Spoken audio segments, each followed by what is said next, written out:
Olá, essa é a CNN ao vivo na TV e nas plataformas de streaming, YouTube e Prime Video. Dois embates agitam o noticiário. Um entre o ministro Alexandre de Moraes, do STF, e o senador Marcos Duval, do Podemos. Outro entre os presidentes da República, Lula, e do Banco Central, Roberto Campos Neto. Moraes confirmou que Duval já havia relatado a ele o conteúdo da reunião com Jair Bolsonaro e Daniel Silveira. O ministro do STF chamou de tentativa tabajara de golpe o plano de tentar incriminá-lo com uma gravação clandestina e disse ter solicitado um depoimento a Duval, mas que ele se recusou. O senador afirmou à CNN, porém, que em momento algum Moraes lhe disse para fazer um registro oficial. Agora, esse mesmo Duval, que implicou Bolsonaro na trama golpista, agrada aos bolsonaristas, anunciando um pedido de afastamento do ministro da relatoria do inquérito dos atos antidemocráticos. Resultado, Moraes acaba de abrir um inquérito contra o senador para apurar os crimes de falso testemunho, denunciação caluniosa e coação no curso do processo. O ministro afirma que Duval apresentou à Polícia Federal uma quarta versão dos fatos por ele divulgados, todas entre si antagônicas. Qual narrativa prevalecerá? Já Lula chamou Campos Neto de esse cidadão e falou em rever a autonomia do Banco Central. Resultado, o dólar subiu e os juros avançaram, o que tende a resultar em mais inflação, investimento mais caro e menos emprego.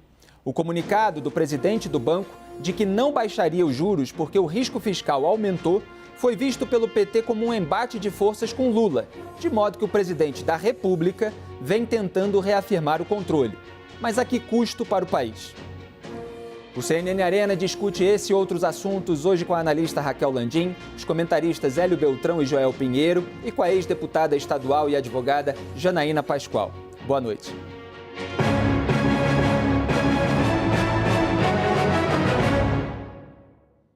A gente começa essa edição do Arena com os desdobramentos das últimas falas do senador Marcos Duval. Por isso eu chamo a Daniela Lima, que tem mensagens exclusivas. Dani, você estava contando aí no 360 a respeito de todo esse material que você recebeu em primeira mão com as suas notícias exclusivas. E é óbvio que a gente quer começar aqui esse programa com o noticiário fervendo que você traz. Conta pra gente os detalhes.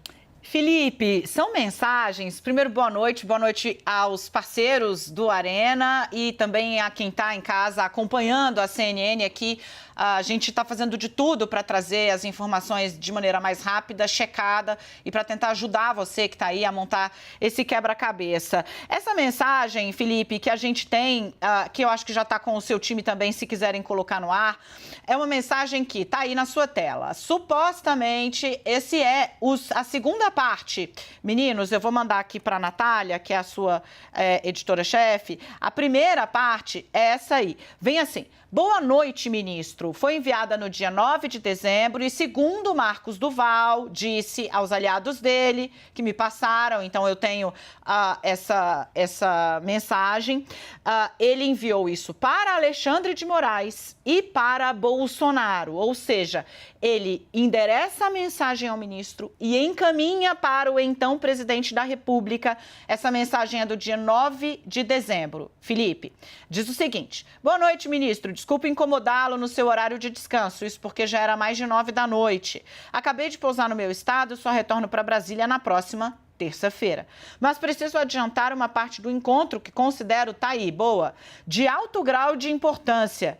Quem está fazendo toda a movimentação com o objetivo de levá-lo à perda da função de ministro e até ser preso é o Daniel Silveira.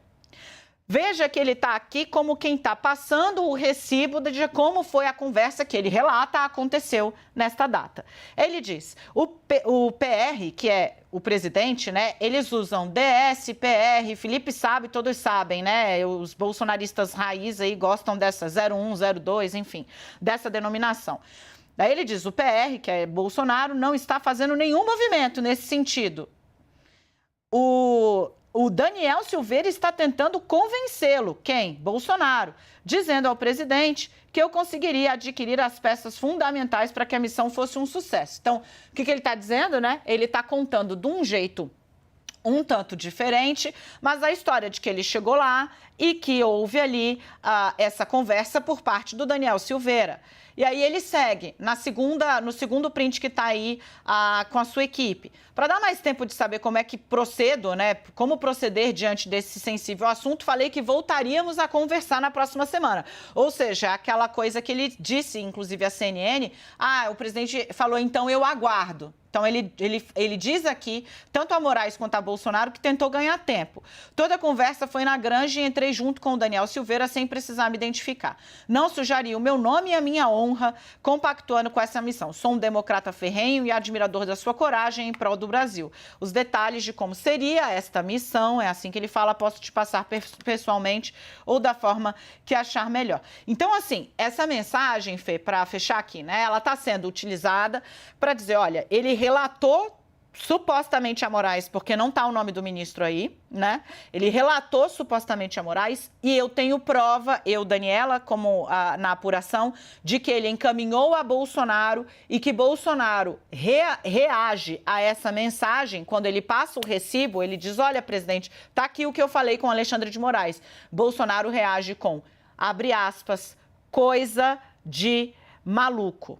É isso que a gente tem nesse momento. Ele está tentando criar a ideia, ou seja, né, quem passa de fortalecer o discurso de que Bolsonaro não se manifestou, de que isso teria sido dito para Alexandre e para Bolsonaro, que Bolsonaro depois, inclusive, coisa de maluco, é como ele se refere a essa artimanha de Daniel Silveira. Não há o nome do ministro Alexandre de Moraes, mas a informação que chegou ao Bolsonaro é a de que sim, essa mensagem teria sido enviada ao ministro. Tudo isso vai ser esclarecido, Felipe, na investigação aberta por Alexandre de Moraes e que você também viu aqui em primeira mão na CNN.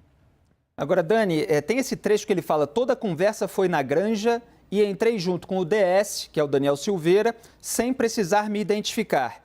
Ele não coloca diretamente, a gente pode avaliar pela cronologia dos fatos, o Jair Bolsonaro, mas a princípio, quando ele veio a público na imprensa falar a respeito desse encontro, houve uma reunião entre ele, Marcos Duval, Jair Bolsonaro e Daniel Silveira. Nessas mensagens que ele teria mandado, portanto, para o ministro Alexandre de Moraes, não está exatamente claro que houve uma reunião entre eles. Ele está falando ali de uma conversa que parece que aconteceu em diversos momentos. Quer dizer, Daniel Silveira está tentando convencer o presidente da República e aí ele se refere a essa conversa na Granja. Mas será que nessa conversa da Granja estavam os três? Marcos Duval, Daniel Silveira e Jair Bolsonaro? Bolsonaro confirma. O aliado do presidente Jair Bolsonaro, com o qual eu conversei ontem, que é uma pessoa que ajudou a entender e a mexer na crise, o presidente não nega que houve a reunião, o ex-presidente não nega que houve a reunião, o ex-presidente sustenta que permaneceu calado e que isso, inclusive, essa mensagem seria uma prova de que não era Bolsonaro, era Daniel Silveira. Para tirar qualquer dúvida que você tenha, Felipe, eu trago aqui para vocês o início, né, do que ele diz. Ele fala, olha, eu preciso te adiantar, porque qual é a narrativa do Marcos Duval? Vamos pensar aqui. É que ele avisa que ele vai ter essa conversa, que seria uma conversa com o Bolsonaro. É isso que ele diz. Tá? E aí ele está aqui fazendo o relato dessa conversa. Então ele fala assim, preciso adiantar uma parte do encontro que eu considero de alto grau de importância, a movimentação toda é do Daniel Silveira, o presidente não está fazendo nada disso, ele erra o local onde foi, porque foi no Palácio da Alvorada, me confirma o aliado do Jair Bolsonaro, ele diz, toda a conversa foi na Granja, entrei junto com o Daniel Silveira sem precisar me identificar. Ele, Bolsonaro, recebe esse relato também e faz um comentário a respeito do que o Marcos Duval está relatando aqui. Ele escreve, coisa de maluco. Bolsonaro, nem Flávio. E aí eu não consigo avançar ainda, Felipe, por que Flávio Bolsonaro optou por ele próprio confirmar a presença do pai nessa conversa e depois agora Bolsonaro também admite que a conversa aconteceu diante dele, mas que ele não falou nada em momento algum e que, pelo contrário, ele teria condenado. Essa mensagem ele está guardando como uma espécie de prova, segundo o aliado dele me disse. Ele teria condenado a narrativa do Daniel Silveira dizendo coisa de maluco. A gente não sabe por que ele admitiu tão rapidamente que a conversa aconteceu. O que a fonte me diz é que Bolsonaro se manteve em silêncio, inclusive por temer ele próprio estar sendo alvo de um grampo. Ou seja, a gente vê que o índice, o nível de confiança entre os três personagens era baixíssimo, porque, segundo o aliado, o presidente permanece em silêncio, inclusive com medo de estar sendo ele próprio grampeado por Daniel ou por Marcos Duval. Obrigado, Dani. Que houve a reunião entre Marcos Duval, Jair Bolsonaro e o Daniel Silveira, isso está muito claro porque todas as partes confirmaram, inclusive o senador Flávio Bolsonaro, no plenário, ele confirmou a existência da reunião. Eu só queria esclarecer se era essa da Granja, como você disse, na mensagem está errado, mas houve essa reunião em outro lugar. E foi a isso que o Duval se referiu na mensagem para o Alexandre de Moraes, que, portanto, foi enviada depois dessa reunião. Ou seja, ele já relatou, depois da reunião com Bolsonaro e Daniel Silveira, o conteúdo dela. E não antes, quando foi convocado, apenas quando foi chamado. É isso, Dani? Só para esclarecer de vez. Essa mensagem, sim, revela que ele, após a reunião, ele vai lá e manda essa mensagem à noite. Qual é o relato que a fonte me detalha aqui, Felipe? Acho que ela nos ajuda aqui a cronologia, né? Ele vai no dia 8 de dezembro pessoalmente ao Supremo e que envia a mensagem no dia 9 à noite. Ou seja, ele disse que foi ao Supremo e falou com Alexandre de Moraes, estão querendo te grampear e tal. E aí depois ele envia essa mensagem à noite isentando o Bolsonaro e atribuindo tudo ao Daniel Silveira. A fonte está aqui me ajudando, né? Primeiro, ela está ressaltando que Bolsonaro e Marcos Duval não tinham nenhuma intimidade e que Bolsonaro também não tinha intimidade com Daniel Silveira. Então, isso teria ajudado ele a ficar na posição de quem está em silêncio. O fato que a gente consegue montar agora, as informações estão chegando aqui ao vivo, por isso até eu estou olhando aqui, Felipe, ele teria primeiro dito ao ministro que havia o plano para gravá-lo. Perguntado ali, devo ir, devo conversar e tal, e aí depois, no dia 9, ele manda essa mensagem à noite, detalhando como teria sido a conversa e atribuindo tudo ao Daniel Silveira. Detalhe, né? Me chama a atenção o fato de que ele encaminha esse relato para o próprio Bolsonaro. Essa informação a gente já tinha ontem, a gente não tinha o conteúdo completo, esse chega agora, para inclusive dizer, olha, tá aqui, presidente, eu falei, viu? Eu falei para ele que o senhor não tem nada a ver com isso. Inclusive, o Marcos Duval fala na mensagem, não sujaria o meu nome e a minha honra compactuando com essa missão. Então, ele também está tentando, ali naquela mensagem, aliviar a própria barra dele com o ministro Alexandre de Moraes do STF. Dani, muito obrigado pelas informações exclusivas, por todas essas mensagens que a gente vai debater aqui no Arena. Boa tarde, boa noite para você e bom descanso. Obrigada, bom final de semana, Felipe, bom trabalho, bom Arena para você que está em casa. Vamos em frente, então, ver um trecho dessa entrevista do Marcos Duval concedida hoje à repórter Caroline Rosito. Ele disse que ia pedir à Procuradoria-Geral da União o afastamento de Moraes da relatoria do inquérito que apura os atos antidemocráticos. Vamos ver. Fiz o meu papel como senador da República de comunicar tudo ao ministro do Supremo Tribunal Federal, relator dos inquéritos dos atos antidemocráticos, como também solicitei à Polícia Federal que baixasse todas as mensagens do meu celular com as conversas com o ministro Alexandre de Moraes e com Daniel Silveira. Assim, não restará nenhuma dúvida e será comprovada a veracidade de tudo que tenho falado. E aí eu acrescento que estarei fazendo uma solicitação para a PGR afastar o ministro Alexandre de Moraes da relatoria referente aos atos antidemocráticos. Muito bem, apresentamos então todo o contexto desses novos desdobramentos do episódio que a gente começou a debater ontem aqui no Arena. E eu quero começar hoje, especialmente pela nossa convidada, Janaína Pascoal, até porque eu vi no seu Twitter, deputada, que a senhora teve uma conversa com o Marcos Duval no meio desse imbróglio. Poderia contar pra gente? Boa noite e bem-vinda mais uma vez. Muito obrigada pelo convite. Na verdade, eu não conheço o senador pessoalmente. No meados de dezembro, eu fui até resgatar, acho que foi no dia 17 de dezembro, ele mandou uma mensagem para o WhatsApp do gabinete. Na verdade, é um telefone meu, mas que eu deixo no gabinete. E onde as pessoas, como mandam para os e-mails institucionais, suas reclamações, seus pleitos. Eu sou o senador Marcos Duval, é preciso falar com você com uma certa urgência. Isso provavelmente chegou numa sexta. Na segunda, o assessor que lê as mensagens, ele falou, olha, doutora, chegou essa mensagem aqui, não sei se é mesmo do senador, não sei se é fake. Aí eu falei, olha, me passa o contato, que eu não conheço, me passa o contato que eu vou dar o retorno. Eu dei o retorno para o senador, isso já no dia 19, então alguns dias pedi desculpas pela demora, porque eu falei, acho que o senhor achou que era meu contato pessoal.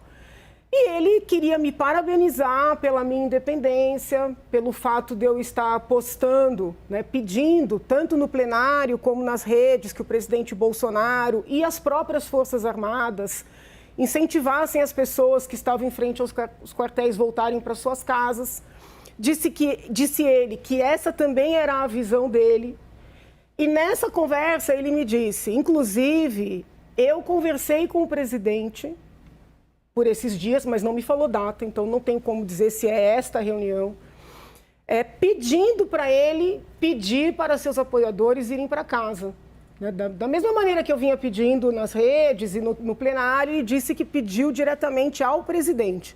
Ele ainda frisou que o presidente nunca o havia convidado para nenhuma reunião e ele também nunca tinha procurado o presidente, que ele queria ter a sua independência, mas que houve esse convite para um debate sobre essa situação e que ele pediu para o presidente fazer esse pedido. Eu falei, e o que o presidente respondeu? Porque isso seria fundamental. Ele não vai pedir. E isso até trouxe, pelo menos foi a sensação que eu tive, uma decepção para o senador. Nessa conversa, ele me disse, também não tinha muito contexto para ele me dizer isso, mas ele me disse que ele era amigo do ministro Alexandre de Moraes. Aí eu falei, eu estou acompanhando as manifestações do ministro, teve uma reunião de procuradores gerais aqui no estado de São Paulo, eu até falei sobre isso na tribuna, eu falei, eu estou preocupada porque são pessoas que não são criminosas que estão nessas manifestações, isso foi antes dos ataques, né? E que estão sendo tratadas como membros de quadrilha, como pessoas que querem dar um golpe, e elas estão, a princípio, se manifestando. Falei, por isso que era importante o presidente pedir. Lembro que eu falei para ele que eu tenho falado, que seria importante ele começar a falar também, mas que só o presidente conseguiria, né? E eu inclusive, disse para ele, falei, ó, senador, eu acho que essas pessoas estão tão envolvidas emocionalmente que às vezes eu tenho até dúvida se uma fala do próprio presidente teria esse efeito. E aí, nessa conversa, ele me falou que queria passar mais detalhes da reunião.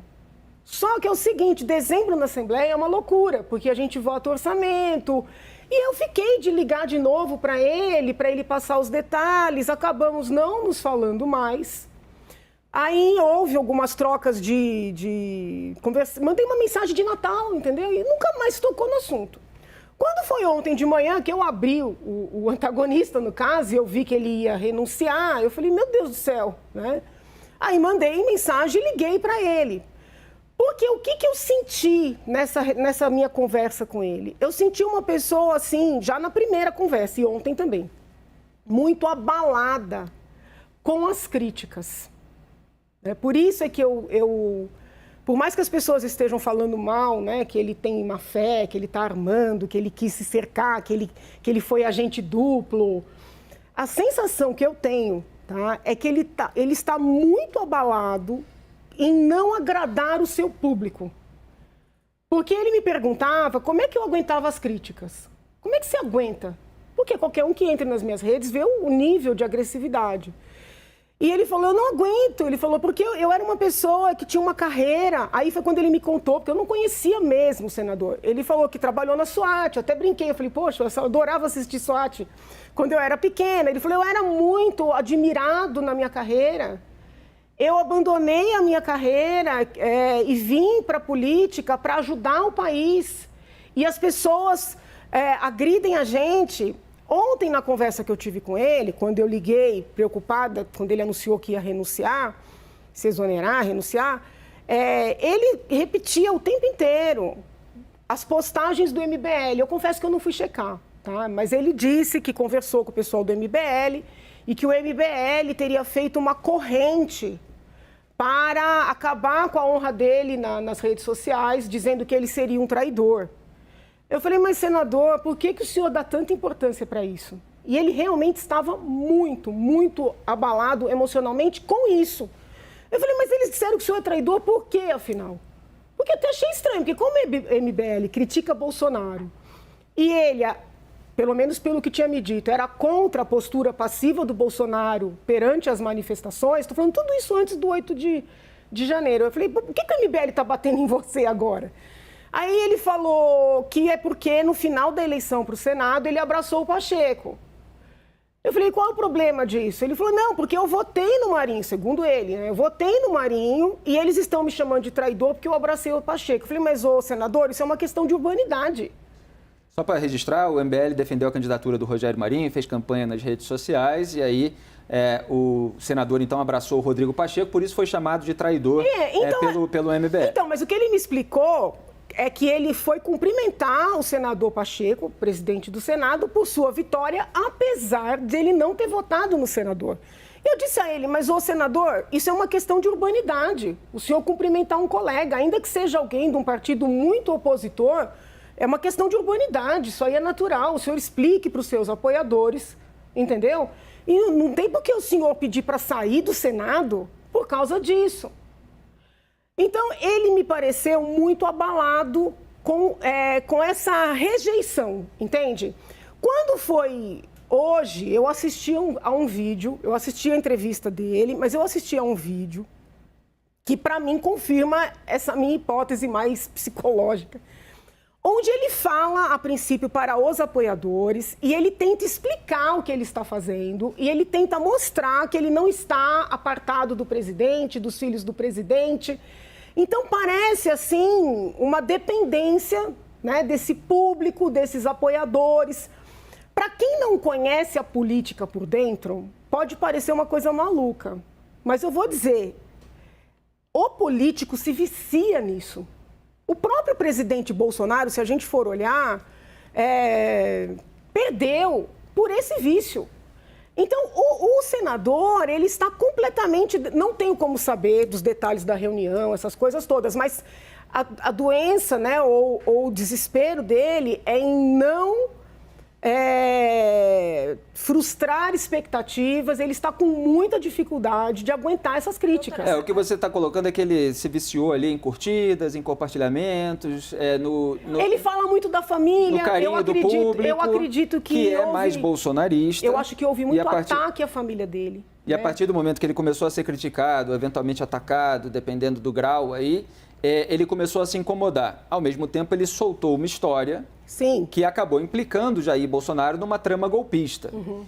E aí ele quer o agrado do público, ao mesmo tempo que implica Jair Bolsonaro, ou ao mesmo tempo que sabe que Jair Bolsonaro fez parte, pelo menos, de todo esse episódio. Depois ele modulou o tom em relação à participação do Jair Bolsonaro. É que essas duas coisas, ao mesmo tempo, são bastante complicadas. Quer dizer, você reconhecer que o presidente fez algum tipo de participação numa articulação golpista e ainda querer agradar aos fiéis mais entusiastas do ex-presidente Jair Bolsonaro. Raquel, como é que você avalia a postura aí do Marcos Duval e esses novos desdobramentos? É que é mais grave do que isso, né? Na verdade, assim, a gente entende a pressão que uma pessoa sofre quando está sendo atacada nas redes sociais, mas ele veio a público, fez uma denúncia gravíssima e agora está a todo momento mudando de versão. É uma denúncia de uma tentativa de um golpe de Estado e depois uma denúncia que implica um ministro do Supremo.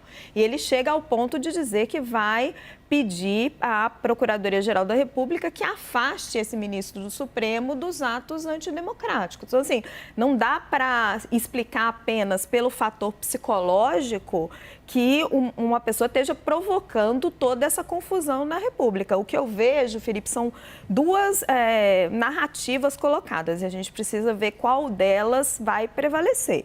Tem uma versão que foi expressa hoje claramente pelo ministro Alexandre de Moraes e que está muito dentro do governo, de uma tentativa de Marcos Duval de implicar Alexandre de Moraes, de fazer uma armadilha para ele, para tirar ele da frente dos inquéritos dos atos antidemocráticos. E quando o Marcos Duval vem e nos dá uma entrevista dizendo que vai pedir isso, ele está referendando isso, porque ele diz que contou o ministro, ele vai e os aliados dele passam essas mensagens para a nossa âncora, para a Daniela Lima.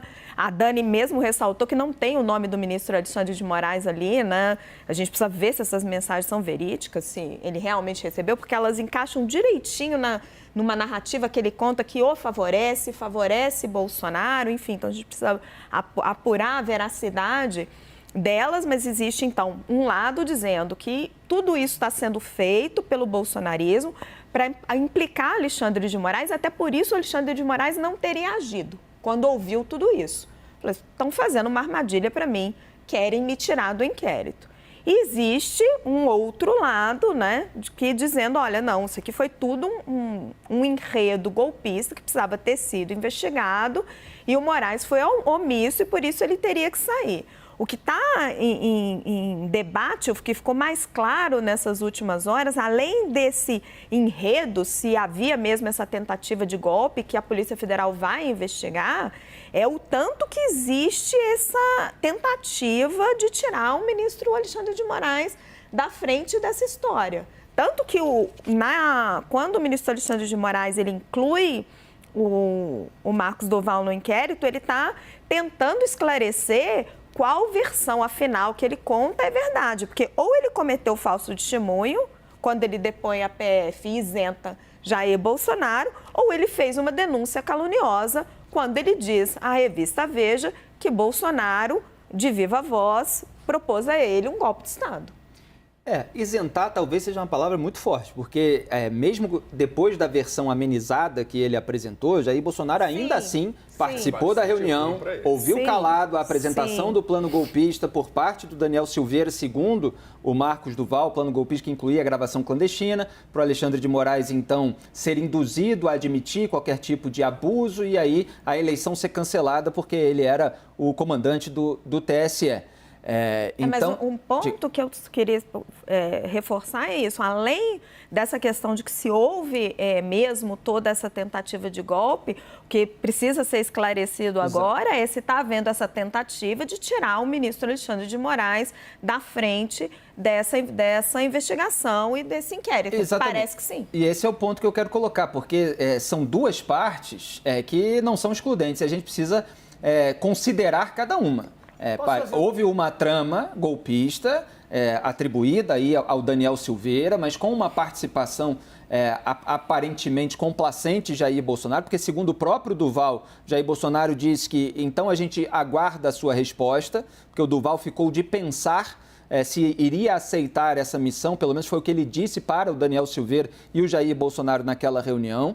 Então tem uma parte que acaba implicando o Jair Bolsonaro mesmo com a versão amenizada.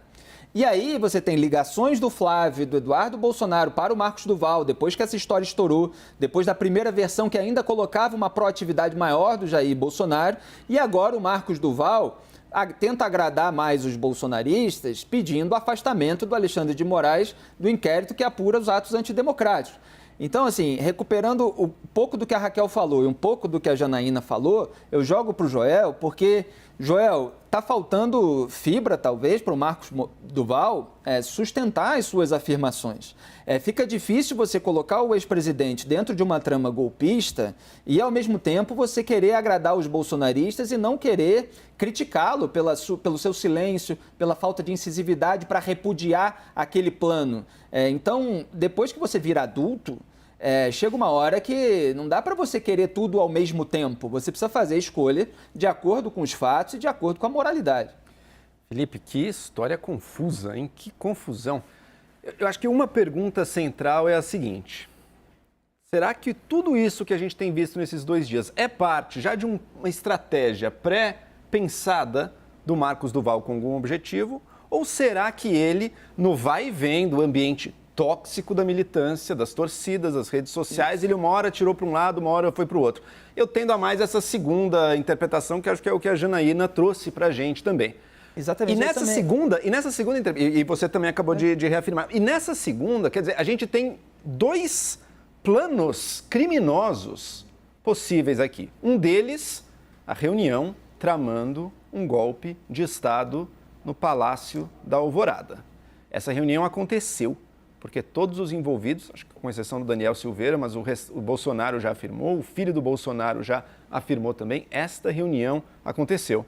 E não acontece uma reunião secreta na casa do presidente sem que o presidente dê anuência para aquilo lá estar acontecendo ali daquela maneira. O Bolsonaro hospedando uma reunião, ouvindo tudo aquilo, participou daquilo. O presidente da República ouviu e deu o seu espaço para que um golpe de Estado fosse tramado. E talvez tenha ido além, talvez tenha, conforme o Marcos Duval disse, no primeiro lugar, talvez o Bolsonaro tenha falado a favor do golpe de Estado, tenha instado o Marcos Duval a participar da trama para ir gravar o ministro, tenha cobrado dele uma resposta, eu não sei o que ele falou, não. De fato, parecia que naqueles dias ele estava meio catatônico, meio choroso, então não sei o quanto ele pode ou não ter falado ali durante aquela reunião. E o segundo plano, talvez de menos gravidade, mas ainda assim criminoso, parece ser um plano de tentar, de alguma maneira, tirar o Alexandre de Moraes do inquérito dos atos antidemocráticos. Eu não posso acreditar que um plano desses tenha qualquer condição de funcionar, né? Eu estou sendo julgado por um juiz. Então eu mando uma mensagem qualquer para o juiz ali, porque agora ele vai ser suspeito, porque ele conversou comigo e está sabendo e não vai poder. Existe isso na lei, né? Uma das partes não pode tornar um juiz impedido. Tornar intencionalmente Você não pode chegar impedido, lá né? e Senão, xingar o juiz e falar, então agora ele está impedido. Xinguei ele, agora ele não pode mais me julgar. Então ninguém pode me julgar no mundo. Basta ir lá mandar uma mensagem para o juiz, xingar o juiz, fazer alguma coisa. Ambos esses planos são marcados, se é que são reais, são marcados por uma incompetência assim, quase incompreensível. Não, é assustadoramente, assustador. Mas também por uma índole criminosa e antidemocrática muito profunda. Parece que a única coisa que salva o Brasil de um golpe de Estado é o grau de incompetência assombroso das pessoas, algumas das mais poderosas do nosso país, que estão a todo momento tramando contra a democracia. É um reacionarismo aloprado. A hipótese que eu quis considerar, destacando o início do comentário do Joel como menos crível, é a hipótese de que o Marcos Duval bolou toda essa história para declarar impedido o Alexandre de Moraes. Me parece que ele que ele tem ali uma personalidade mais cambaleante. Que vai mudando de acordo conforme as pressões. Porque não dá para acreditar que tudo foi planejado para declarar o Moraes suspeito, porque quando ele bota o Bolsonaro dentro daquela reunião, de acordo com o seu relato, Janaína, ele compromete o presidente. Quer dizer, o presidente... Por isso que eu não consigo ver essa trama. Surge mais um elemento ali passível de investigação. Independentemente do que seja, e obviamente que merece ser apurado, me parece que seria mais adequado, digo isso respeitosamente, que um outro ministro fizesse a apuração. Então você defende que o Alexandre de Moraes seja impedido? Não, prestem atenção. Não dos atos antidemocráticos. Não dos atos antidemocráticos. Porque senão seria, vamos dizer assim, dar vitória, entre aspas, para essa suposta armação. Mas da situação do senador. Esse novo crime, possível crime. Sim, porque veja bem, a depender do que aconteceu, estou falando do caso do senador. O ministro pode ter sido vítima, teremos que entender se essas mensagens chegaram ou não ao ministro. Então, o ideal seria que essa investigação seguisse apartada, presidida por uma outra autoridade. Mas o ministro determinou a abertura de um inquérito. Quem vai fazer esse inquérito é o Ministério Público, a Procuradoria-Geral da República, a Polícia Federal. Não é o ministro Alexandre de Moraes que vai conduzir esse inquérito. Mas uma coisa é condução, outra coisa é presidência. Então, se ele simplesmente fez um requerimento ou uma requisição de uma apuração, mas não será ele a autoridade a qual os policiais, os procuradores se reportarão, tudo bem. Eu ainda não sei, isso acabou de ser noticiado. Agora, se as pessoas que farão essa investigação tiverem que se reportar ao ministro, com todo respeito, não me parece o mais adequado. Entendeu? Não estou falando do inquérito grande, né, que o ministro já está conduzindo e tem que investigar mesmo, né, tem que apurar para entender tudo aquilo que aconteceu, quem incentivou, quem estimulou, que foi muito grave e muitas pessoas estão sendo alcançadas por essas prisões. Pessoas que muitas vezes entraram num ônibus ou ficaram na porta de um quartel Eu tenho não são santinhos também. Mas também não Janaína, são, mas não são. A gente precisa ouvir o Hélio Beltrão. Mas- A ponto de pegar 15 anos de prisão, Pode entendeu? ser, mas Então, estavam lá sim. contra a República Brasileira, né? Estavam querendo derrubar o E tem presidente. corresponsabilidade. Se a pessoa sim, está lá sim, e gente, mas quebrou, peraí, desculpa, no direito destruiu penal existe o um Palácio do princípio Planalto, ela tem básico que é corresponsabilidade. da individualização das responsabilidades. Vocês estão entrando numa terceira Mas daí discussão. até Vamos nunca guardar ninguém essa vai ser terceira punido, né? Que você discussão. nunca vai saber quem que jogou a pedra. A gente precisa ouvir o Hélio Beltrão. O Hélio Beltrão vai falar. Eu só queria, para concluir aqui esse contexto, depois a gente entra numa terceira discussão, Janaína, sobre esse inquérito aberto pelo Alexandre de Moraes contra o Marcos Duval. O que ele determinou, e você entende de direito, é que seja autuada PET autônoma e sigilosa, distribuída por prevenção a este inquérito 4923 do Distrito Federal, a ser instruída inicialmente com a cópia do pedido da PF para autorização da realização de sua oitiva, com o despacho de autorização e com o inteiro teor de seu depoimento. Aos poucos a gente vai detalhando isso aqui, mas eu quero ouvir o Hélio Beltrão sobre todos esses episódios, o que você destaca. Boa noite, está um pouco ruim a conexão, vamos ver se eu consigo colocar umas palavras. Eu acho que ele diz, né, o Marcos Duval, que é da SWAT, parece a loucademia do SWAT, porque é uma confusão incrível, a gente está vendo desde ontem a enorme mudança de versões, é difícil de entender exatamente o que aconteceu e que dirá das intenções. Sobre a questão que a Janaína muito bem pontuou, que é a questão mais psicológica dele. Tivemos um pequeno problema de conexão com o Hélio. Pode continuar, Hélio, parece que voltou. Perdão. Eu ia dizer o seguinte, que o dia que ele estourou, né, pelas críticas do abraço do Pacheco, na live do MBL, ele já tinha feito a entrevista com a Veja, né? Então, me parece que ele já estava com esse plano em andamento quando essa questão da irritação de críticas surgiu posteriormente.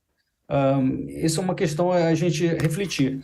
A última coisa, eu estou de acordo com a Janaína, eu acho que nessa questão dessa apuração específica desse novo suposto crime, o Alexandre de Moraes deveria não se envolver. O ministro Alexandre de Moraes, do STF, falou hoje, vamos acompanhar aqui mais um elemento antes de dar uma nova brecha para um novo debate. Ele fez pela primeira vez uma fala sobre as denúncias do Marcos Duval. Moraes disse que o senador se negou a prestar depoimento sobre os fatos narrados e que não tem nenhuma intimidade com Duval. O ministro classificou ainda a tentativa de golpe de Operação Tabajara. Vamos ver.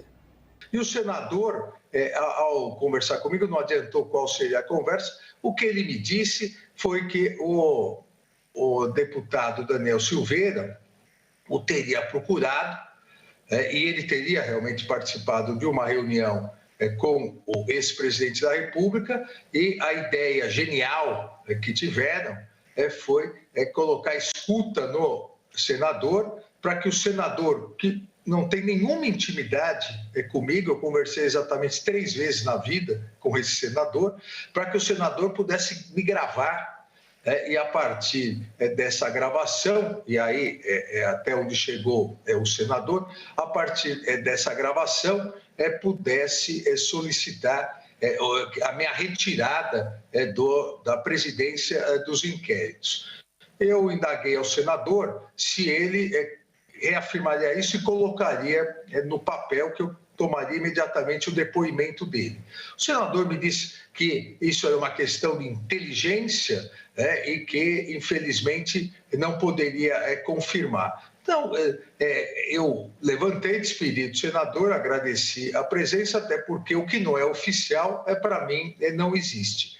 Foi exatamente essa a tentativa de uma operação Tabajara que mostra exatamente o quão ridículo nós chegamos na tentativa de um golpe no Brasil. Marcos Duval, no entanto, disse que o ministro Alexandre de Moraes mentiu sobre ter orientado que o senador formalizasse os fatos narrados e afirmou ainda que tem como provar. Vamos ver esse trecho. Informo que não são verídicas as recentes declarações do ministro Alexandre de Moraes, quando diz que me orientou para que as informações sobre a reunião com Daniel Silveira e o ex-presidente Jair Bolsonaro fossem formalizadas. Tenho como provar que, ao comunicar ao ministro Alexandre de Moraes sobre o que estava acontecendo, por escrito e testemunhalmente, via mensagem pelo WhatsApp, está lá no texto, por texto no WhatsApp, em nenhum momento recebi orientações do ministro para fazer a referida formalização. Muito bem, está aí a troca as alegações divergentes entre Moraes e Duval. Diga, Raquel.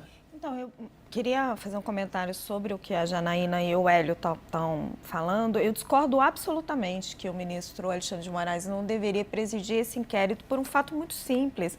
O Marcos Duval está provocando esse impedimento. Isso não existe na legislação. Que você não compreendeu. Você não...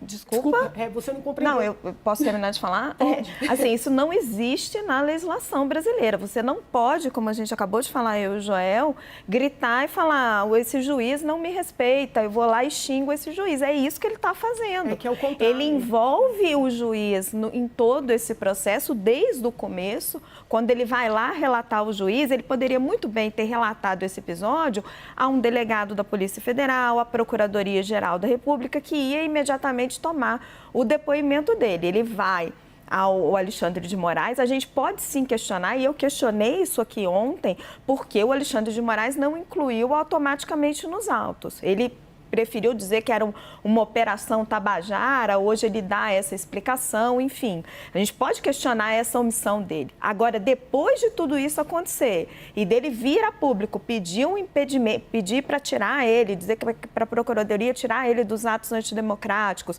mesmo que seja só esse inquérito do Marcos Duval, não faz nenhum sentido, porque uma parte não pode provocar o impedimento de um juiz.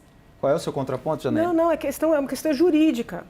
A parte não pode provocar o impedimento do juiz, é verdade. Estamos falando do grande, tá? Do inquérito que o ministro já está conduzindo e que os bolsonaristas, ao atacarem fisicamente o Supremo, né, legitimam todas as investigações. Até as críticas anteriores que nós tínhamos de que não havia competência, eles legitimaram, né, incrivelmente. Então, o ministro segue competente, segue conduzindo e presidindo estas investigações. O que eu estou dizendo é o seguinte, hoje nasceu um outro inquérito, que não é para apurar, pelo que eu compreendi, não é para apurar os atos antidemocráticos. É para apurar o comportamento do senador em termos das muitas versões que envolvem o ministro. O ministro... Não envolvem o ministro. Envolvem o ministro. Não. Veja, senhora, envolve.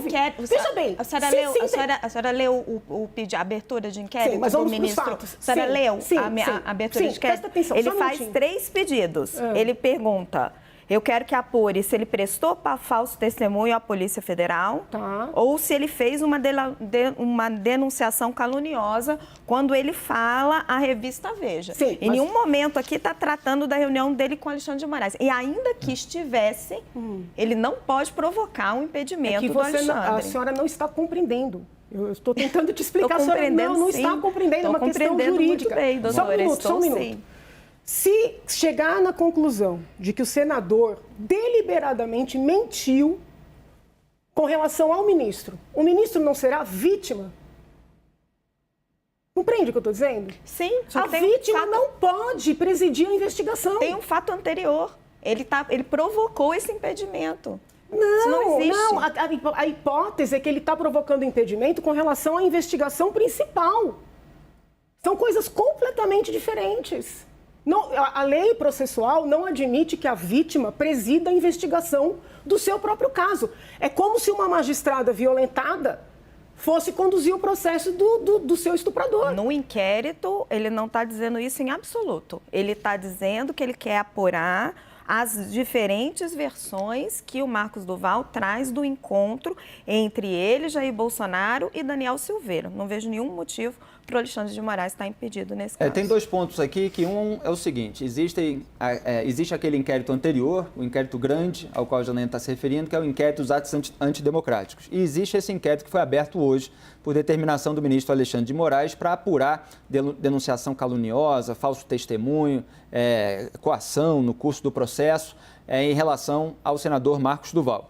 O que a Raquel está colocando, Janaína, é que na decisão do Alexandre de Moraes, ele não se refere a qualquer coisa que aconteceu diretamente entre eles. Se refere às declarações que o Marcos Duval deu à imprensa. Então, ele pede expedição de ofício à revista Veja, a própria CNN, outra emissora e uma empresa também, me parece questão a Meta, são as redes sociais, etc. Então, na decisão do Alexandre de Moraes, não há nenhuma citação a um episódio que envolva ele próprio. O que você está dizendo é que é o conjunto dos fatos. Como o conjunto dos fatos, como as declarações dele, de alguma forma, podem esbarrar no Alexandre de Moraes, como a gente viu, que isso legitima a sua posição. A primeira versão do senador, na imprensa, passa a sensação de que ele agia como um agente infiltrado da justiça. Porque quando ele diz assim, olha, eu avisei, veja, estou falando o que ele falou, eu avisei. E a orientação que eu recebi foi, vai lá, porque a informação sempre é importante. É como se ele estivesse agindo como um agente infiltrado. Então, assim, é um conjunto de fatos. E aí eu recuo um pouco, né?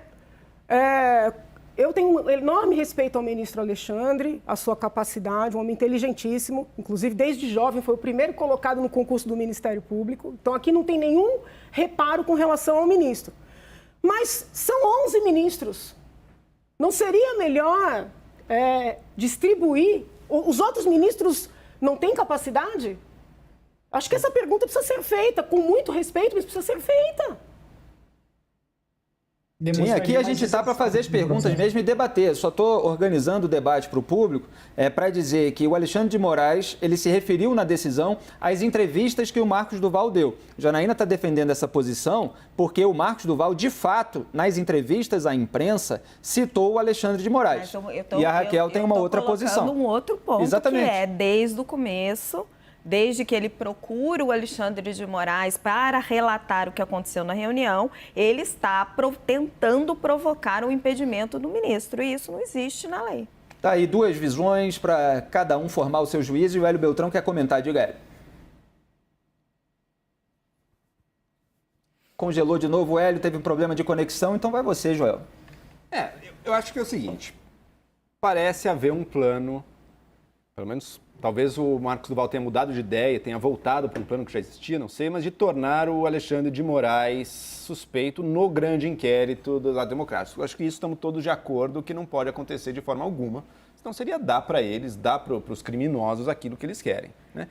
Existe uma segunda pergunta. Será que o Alexandre de Moraes, neste novo inquérito aqui, pode ser aquele que preside sobre as falas do Marcos Duval? Eu acho uma boa pergunta, acho que a Janaína traz a discussão sobre, poxa, e os outros ministros? Pode ser algum outro ministro também? Será que ele não faria um bom trabalho? O que é verdade. Mas aqui, como a gente está discutindo o Alexandre de Moraes, eu acho bom a gente voltar para um ponto. Eu entendo e concordo com muitas das críticas, embora eu não seja jurista, não seja do direito, mas me parece haver muito mérito em muitas das críticas que se fazem ao Alexandre de Moraes. Mas, Janaína, infelizmente, eu sou obrigado a reconhecer inclusive que os poderes concentrados por ele são perigosos, mas que sem as decisões dele, essa democracia nossa, eu não sei se estava de pé. Hélio Beltrão, eu não sei se estava de pé. Vamos ouvir o Hélio aqui que voltou a conexão dele. A gente viu... Pode falar, Hélio. Se você não entrar aqui, o debate vai correr, Hélio. Vai com você. Não, era só um ponto muito rápido, que eu concordo com a Janaína. Quer dizer, o princípio de justiça é fundamental. Se alguém pode ser percebido como parte, seja vítima, ou o que quer que seja, e eu entendo toda a questão de que o Marcos iniciou o contato, mas isso macula o julgamento, né? Então, para evitar isso, deveria ser um outro juiz. Esse é o ponto que a Janaína fez, eu concordo plenamente. Queria completar, Joel? Diga. Não, era uma discussão mais ampla sobre o Alexandre de Moraes, mas tem essa também mais específica. É que eu não sei, vocês acham, quem está defendendo que o Alexandre de Moraes possa ou deva talvez ser o ministro, o juiz a presidir todo o caso, que faz muita diferença se for ele ou outro ministro? O meu ponto não é esse. Também não balançou a cabeça aqui sim, diga. O meu ponto principal não é esse. O meu ponto principal é, você não pode criar um impedimento de um juiz. E é isso que todo esse pessoal está fazendo. Mas esse inquérito foi aberto hoje. Todos os fatos anteriores, eles não poderiam se referir a esse inquérito que nem existia quando eles aconteceram. Você abre um precedente para começar a questionar a legitimidade dele em qualquer outra questão. Você está abrindo um precedente político para isso. Mas você considera central, Raquel, o Alexandre a presidir esse novo inquérito, não das... Aqui nós estamos falando do Brasil real, que é político e jurídico, certo? Perfeito. Né? Então, assim, questionamos muito o ministro Alexandre de Moraes. Eu sou a primeira a dizer que todos os poderes que ele concentra vão desde a omissão de Augusto Aras. A captura da PGR pelo bolsonarismo está no cerne do mal que nós vivemos hoje nesse país, que desbalanceou todos os poderes da República. Tá? Isso está correto. Tem vícios no início do inquérito das fake news, que foi aberto de ofício, porque o Aras não agia. Hoje, o Alexandre de Moraes tem poderes que não deveriam estar com ele. Tudo isto posto, o que está existindo hoje, e eu confesso, assim, acho que ele quando houve o Marcos Duval, ele toma uma postura ali mais de delegado de polícia do que de juiz, assim, ele se omite um pouco, ele poderia ter sido mais incisivo, tomado depoimento, mas ele fala, opa, estão tentando me incriminar, vou dar um passo atrás. Agora, olhando o fato político, existe toda uma narrativa sendo criada pelos bolsonaristas, por Flávio Bolsonaro, Eduardo Bolsonaro, Marcos Duval, todos os aliados aí, etc., para tornar o Alexandre de Moraes impedido no inquérito dos atos democráticos. Se você abre um precedente para questionar a legitimidade dele e julgar o Marcos Duval, pronto, você abriu uma porteira política para questionar uma série de coisas. Deixa eu te dizer. Não, porque a gente está voltando para aquele caso do criminoso tentando incriminar o juiz no inquérito, que é totalmente inviável. O ponto que eu acho é o seguinte, eu concordo com você que é politicamente até perigoso tanta concentração de poder na mão de um juiz, de um ministro. Talvez por isso mesmo o melhor seria que outro ministro pegasse, não estou falando do inquérito dos atos antidemocráticos, estou falando desse novo inquérito. E veja só, Raquel, daí o argumento, a Janaína me corrige, mas acho que é jurídico. Quando um criminoso tenta tornar um juiz impedido, é de um caso, de um inquérito que já está em andamento. Esse inquérito que foi aberto hoje, se ele foi aberto hoje, agora há pouco, portanto, nada do que veio antes poderia ter como objetivo tornar o Alexandre de Moraes impedido neste inquérito de hoje. Ele nem existia. Isso. Enfim, e tem a questão do conflito de interesse. Pode haver, pessoal, um possível conflito de interesse. Aliás, para mim está razoavelmente claro que há um potencial conflito de interesse. Só aí já qualifica. E como o próprio Duval está acusando o Alexandre de Moraes de mim, tudo isso confunde muito o Alexandre de Moraes nesse novo processo e, portanto, seria bom para a isenção do processo do julgamento que não fosse o Alexandre de Moraes. É isso que a gente está dizendo aqui. O golpismo foi desbaratado nesse país, eu espero que sejam presos. Não acho que foi só o povo inocente, não. Teve gente, políticos importantes, talvez o ex-presidente da República, envolvidos em tudo isso, tem que ser julgados e, se condenados, presos. Agora, também é o momento, pensando politicamente, é o momento de que não ser só o Alexandre de Moraes, né? É o momento dos outros ministros passarem também a julgar. E esse novo inquérito talvez já seja uma oportunidade para isso. Janaína, vamos tentar rapidinho. Já coloquei meus pontos. Eu acho que assim, é uma narrativa que está tentando deslegitimar o ministro e está tentando tornar um magistrado impedido. Isso não existe na lei brasileira. Rest my case. A gente tem pouco tempo, mas você pode retomar aquele ponto que eu falei que era uma terceira discussão que a gente deixaria para depois, que é de individualização das responsabilidades daqueles invasores que depredaram o patrimônio público, sim. Você falou, não vai ser 15 anos de prisão. As pessoas que depredaram, que entraram, não só depredaram, estimularam, filmaram, postaram, né? Participaram efetivamente. Mas houve pessoas presas não só naquele contexto. Houve pessoas presas na porta dos quartéis, sem que estivessem fazendo absolutamente nada. Houve pessoas presas por entrar em ônibus para irem ao DF, a princípio, para uma manifestação. Então, nós temos que tomar cuidado para não permitir que essas pessoas, que a princípio foram para uma manifestação que acabou naquela situação horrenda, respondam por um crime de atentado contra o Estado Democrático de Direito, que é o que se está atribuindo a estas pessoas. Então, temos que punir quem fez os ataques, as invasões, as depredações, as pessoas que incentivaram, as pessoas que armaram. Acredito sim que haja participações políticas com interesse eleitoral, eleitoreiro e político, o que é muito reprovável. Então, nós estamos aqui convergindo. O que não me parece correto, do ponto de vista do direito penal, é atribuir um crime de tamanha gravidade em concurso, né? Em concurso significa somado, com as depredações, ou seja, não é só o atentado contra o Estado Democrático de Direito, que já é um crime grave em si, é somado com os demais. Uma pergunta, Janaína, como jurista.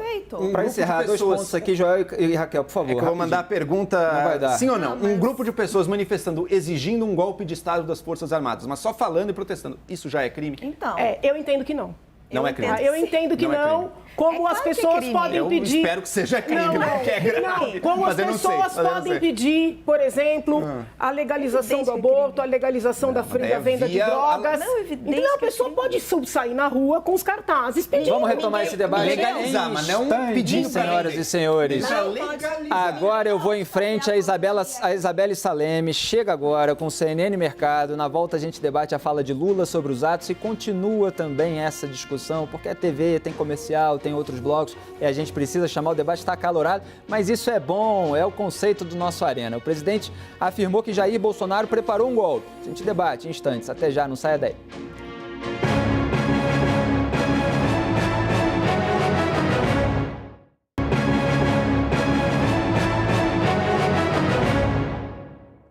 Estamos de volta com o CNN Arena, hoje pegando fogo aqui. E a gente volta a falar sobre as consequências dos atos criminosos de 8 de janeiro. A Polícia Federal foi às ruas hoje para cumprir 17 mandados de busca e apreensão. Mas 2 suspeitos foram presos. Quem tem os detalhes é a Tainá Farfan. Boa noite, Tainá. Oi, Felipe. Ótima noite para você e para quem acompanha a gente aqui nessa sexta-feira.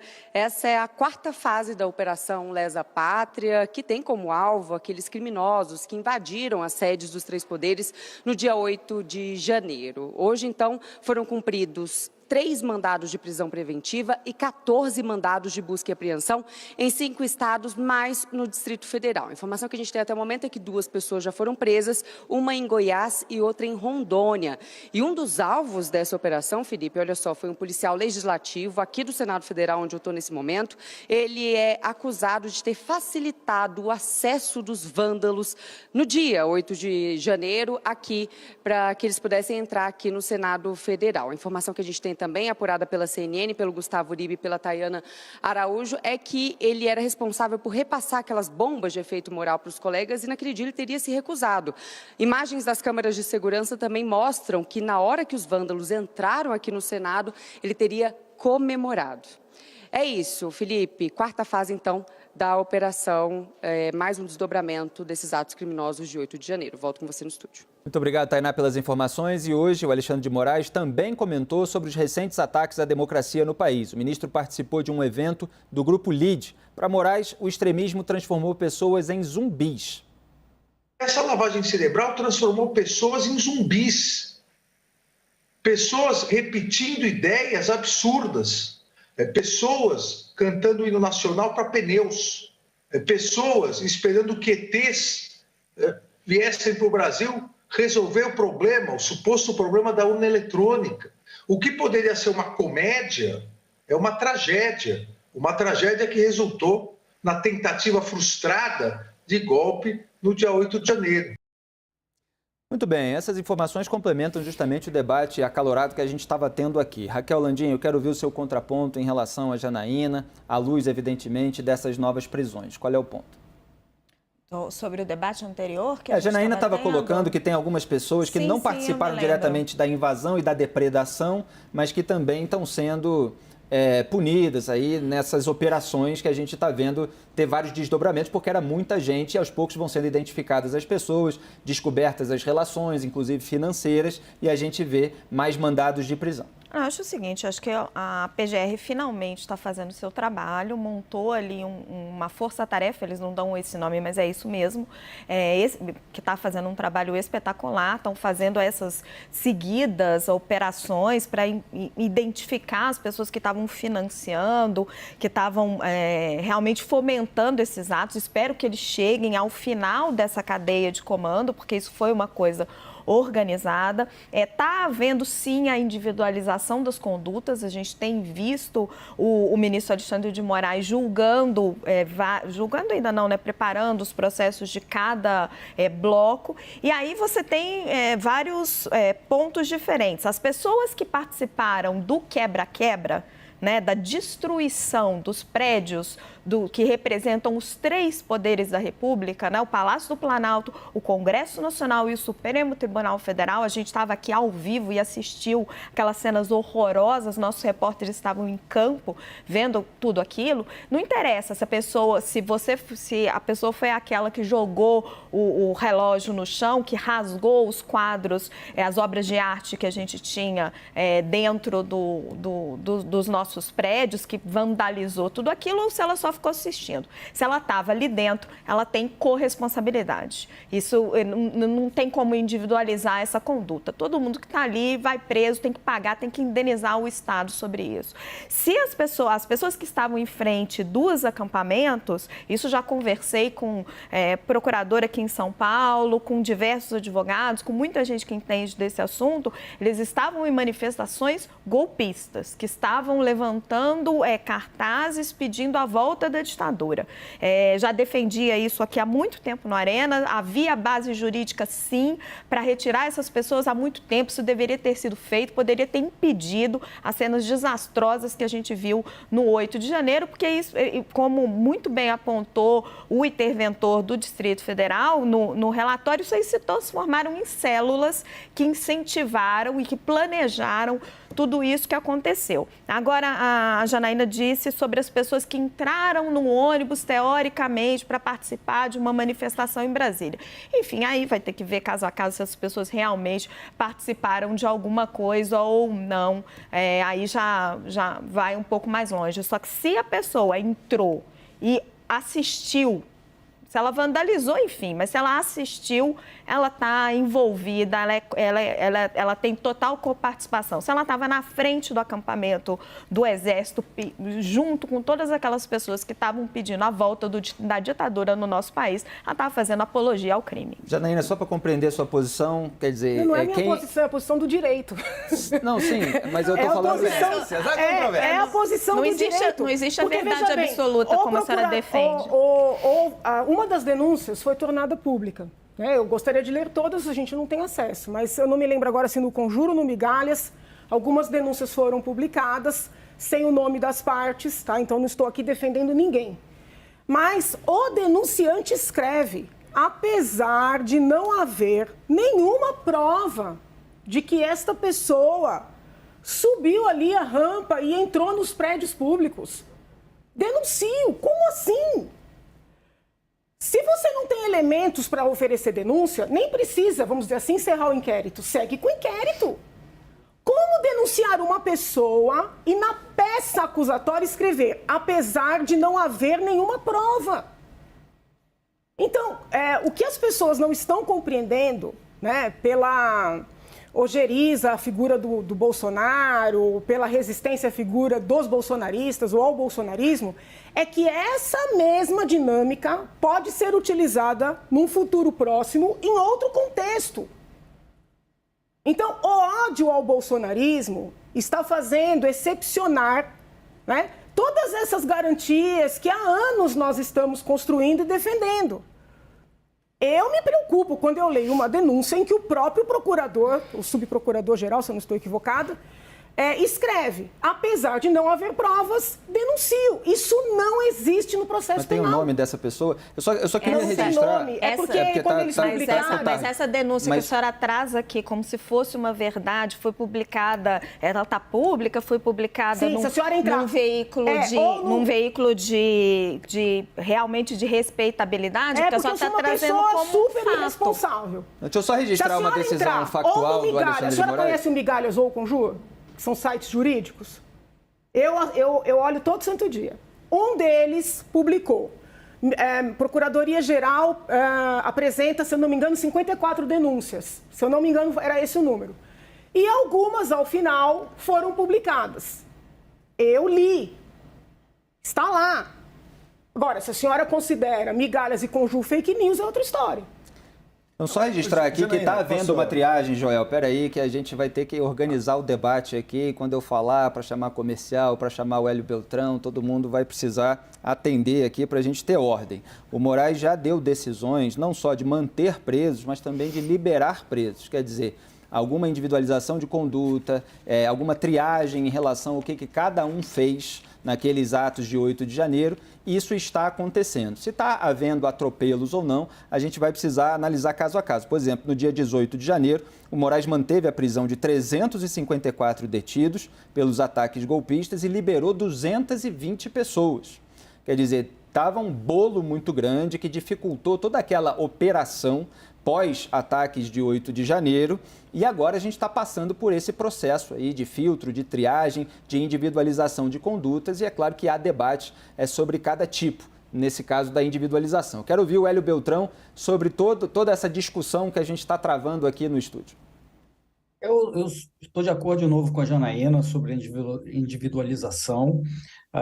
É possível demonstrar por impressões digitais ou por DNA quem estava ou não lá. E se você não tem prova, você não pode incriminar a pessoa, tá certo? Então é preciso demonstrar que a pessoa fez determinado dano, mesmo estando dentro, também está contribuindo, uma certa cumplicidade, tem uma parcela de culpa, mas você precisa demonstrar que ela estava lá naquele momento, fez X, fez Y, e a pena tem que ser proporcional. A Janaína fez um ponto que é interessante, é toda essa questão de atacar o Bolsonaro, né? Até algumas pessoas com muito ódio, até psicótico, está levando à normalização de certas práticas que a gente jamais concordaria. Acabou de sair uma matéria na Folha de São Paulo que o ex-assessor do Gilmar Mendes que escreveu uma proposta de um pacote antigolpe para o Ministério da Justiça apresentar. Quer dizer, de novo... Tivemos mais um problema de conexão com o Hélio. Joel, por favor, complemente. Não, Janaína, acho que estamos pleno acordo no seguinte: se uma pessoa não estava lá ou não tem nenhuma prova de que ela estivesse lá no meio, é claro, não deve ser denunciada, não deve estar ali no meio, e espero que, se foi, que seja prontamente liberada depois. Exatamente, esse é o ponto. Agora, acho que estamos todos de acordo. Se a pessoa não estava lá, não teve nada a ver, é óbvio que não. Agora, se a pessoa estava ali no meio, e aí a gente vai discordar, se a pessoa estava ali no meio. Você diz se a nos pessoa... prédios públicos sendo depredados. Ou junto ali, não sei se entrou, não sei se estava protestando junto. E o objeto do protesto dela não era um Brasil melhor, não era mais saúde, não era mais emprego. Ela estava gritando, exigindo, clamando que para as Forças Armadas derrubarem o presidente da República.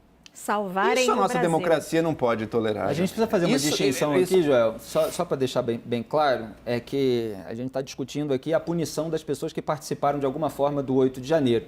Mas tem um outro ponto, que são os acampamentos na frente dos quartéis que estavam lá em vigor meses antes dos ataques de 8 de janeiro. Então, só para esclarecer o seu ponto, que você diz que tem essa argumentação à luz do direito, as pessoas que invadiram, mesmo sem depredar, você considera que elas têm de ser punidas. Mas eu quero saber exatamente a sua opinião sobre as pessoas que estavam em frente aos quartéis, qual é essa liberdade de expressão. Se você resgatar todas as minhas falas em plenário, eu implorei para essas pessoas voltarem para suas casas.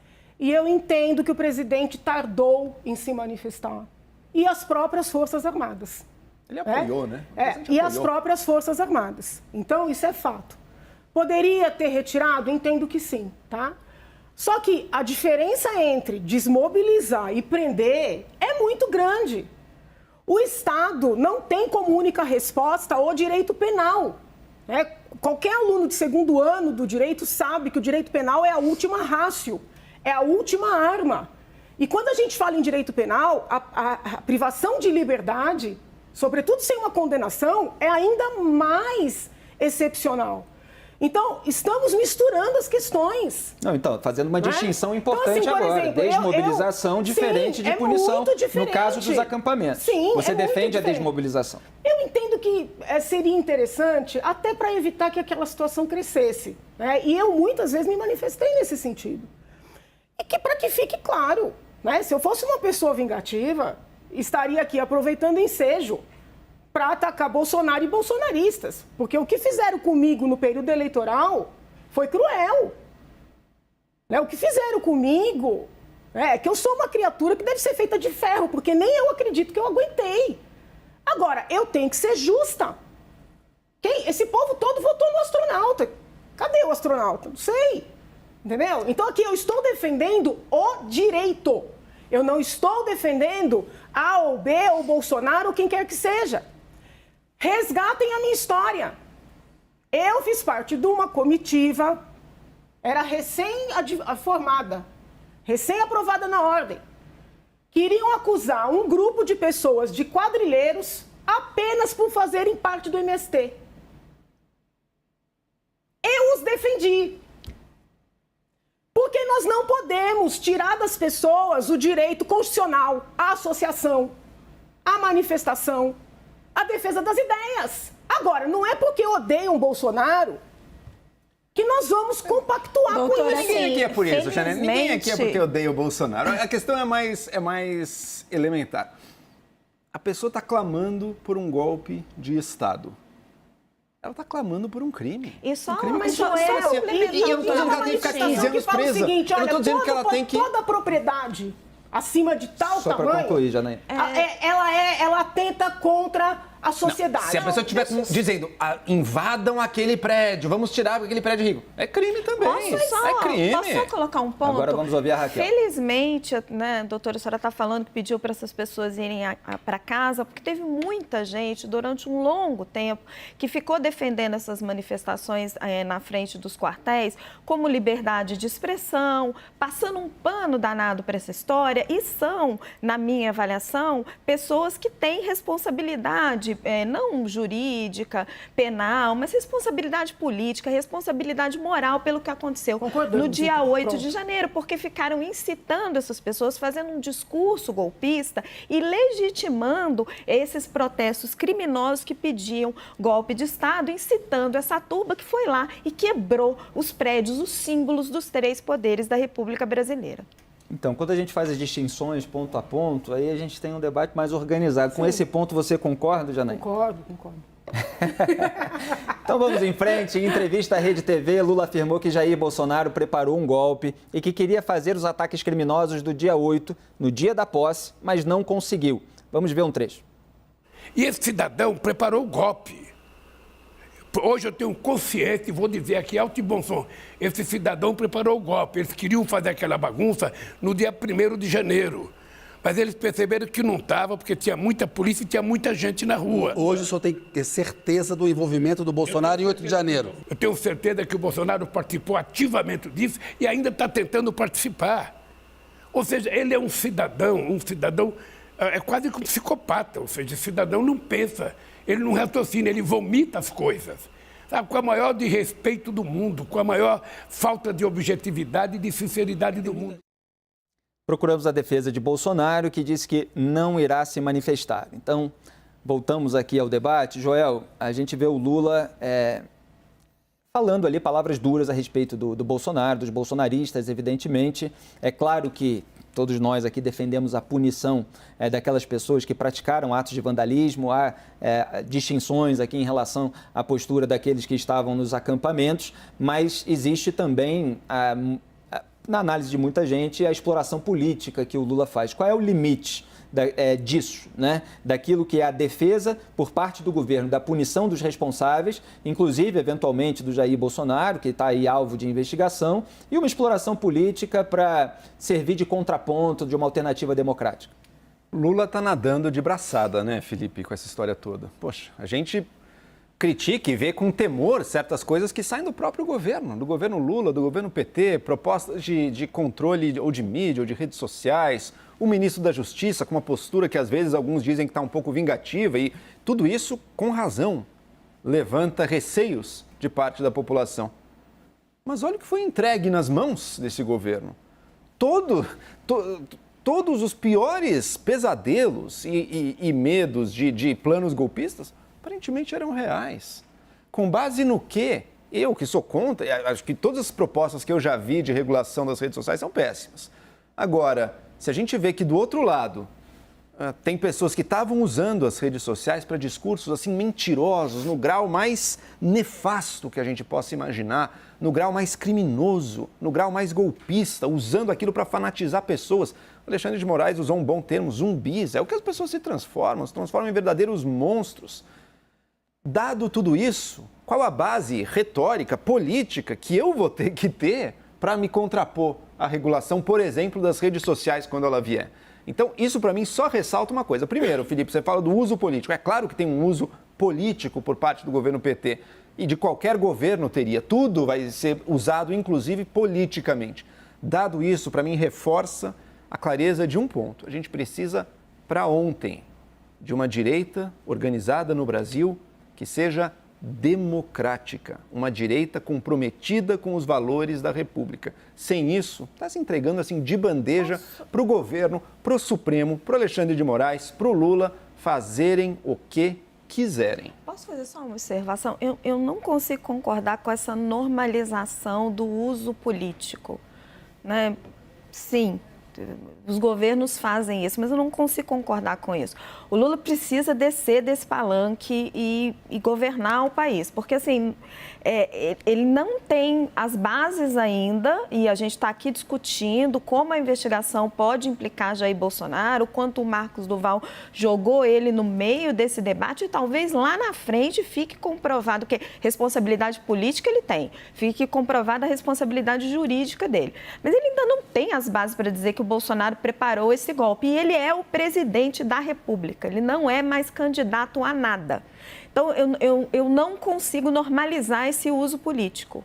Uma vez que você está investido do cargo, em qualquer situação, seja falando para os sindicalistas, para o mercado financeiro, ou para o Congresso Nacional, ou no Palácio do Planalto, você precisa estar imbuído desse cargo e desse papel. Eu entendo a crítica, mas é inevitável, né, Raquel? Inevitável. Um golpe quase aconteceu. O presidente vai falar do assunto. Enfim, mas tem tons para você falar disso, tem nuances. Você não precisa acusar, ainda você tem provas consistentes, o seu adversário político da última eleição de que ele preparou o golpe. Ele já perdeu a eleição, você é o presidente da República. Eu também acho, tem que seguir em frente com a agenda para esse país. Estamos de acordo. Muito bem, vamos ouvir o Hélio Beltrão, que a conexão com ele foi retomada. Foi mesmo, a produção caiu de novo, né, quando eu ia chamar o Hélio Beltrão, então eu chamo Janaína. Janaína, não foram as quase 50 milhões de pessoas que votaram no Jair Bolsonaro que invadiram os três poderes, né? Isso é um fato. A gente está falando ali de alguns milhares que estavam envolvidos nesses atos e nesse desdobramento mais agressivo deles. Como fazer essa distinção, que é a distinção que justamente não interessa ao governo Lula? Que o governo Lula... Mas eu acho que interessa. Se ele for inteligente, interessa. Pois é, mas é que a maneira como ele tem se colocado é uma maneira de que todo mundo que está contra mim é golpista, conspirador. Mas é a maneira PT e a maneira Bolsonaro. Então. Entendeu? Lula e Bolsonaro são muito parecidos, né? São populistas, despertam paixões, são emocionados e emocionantes. Difícil exigir de ambos, né, serem o que eles não são. Agora, sob o ponto de vista da inteligência, seria aconselhável que o presidente Lula não fizesse o que o presidente Bolsonaro fez. Porque o presidente Bolsonaro foi eleito por uma pluralidade e governou por um nicho. E o presidente Lula também foi eleito por uma pluralidade, porque tem muito direitista, acreditem ou não, que votou em Lula. Conheço vários. E ele está também governando por um nicho. Então, ou o Lula afasta seus loucos, desculpa falar desse jeito, ou ele vai acabar como o Bolsonaro, porque Bolsonaro não afastou. E conforme os fatos vêm à luz, nós percebemos que a coisa foi ainda pior do que nós imaginávamos. Então, assim, a fala dele aí, nesse seu trecho, né, no trecho que você passou, eu não vislumbro que tenha exorbitado o direito de opinião, de manifestação. É Lula sendo Lula, mas talvez fosse interessante procurar fazer diferente de Bolsonaro. E ele está muito parecido, né? Como o Bolsonaro, lá no início, antes do Bolsonaro tomar posse, eu disse que o bolsonarismo estava parecido com o petismo. E Lula não está conseguindo quebrar, né, com essa dinâmica. É ruim para o país, é ruim para o governo, é ruim para todo mundo. Quer dizer, quem não está com Lula, então defende golpe, quem não está com Bolsonaro, então defende corrupção, e fica esse debate muito rasteiro, muito nós contra eles, né? Vamos ver se vai haver algum tipo de depuração dos dois lados. Parada rápida aqui no Arena, a gente debate em minutos a fala de Lula sobre rediscutir a autonomia do Banco Central. Qual o impacto? Ele pode acabar com essa autonomia? A gente volta já.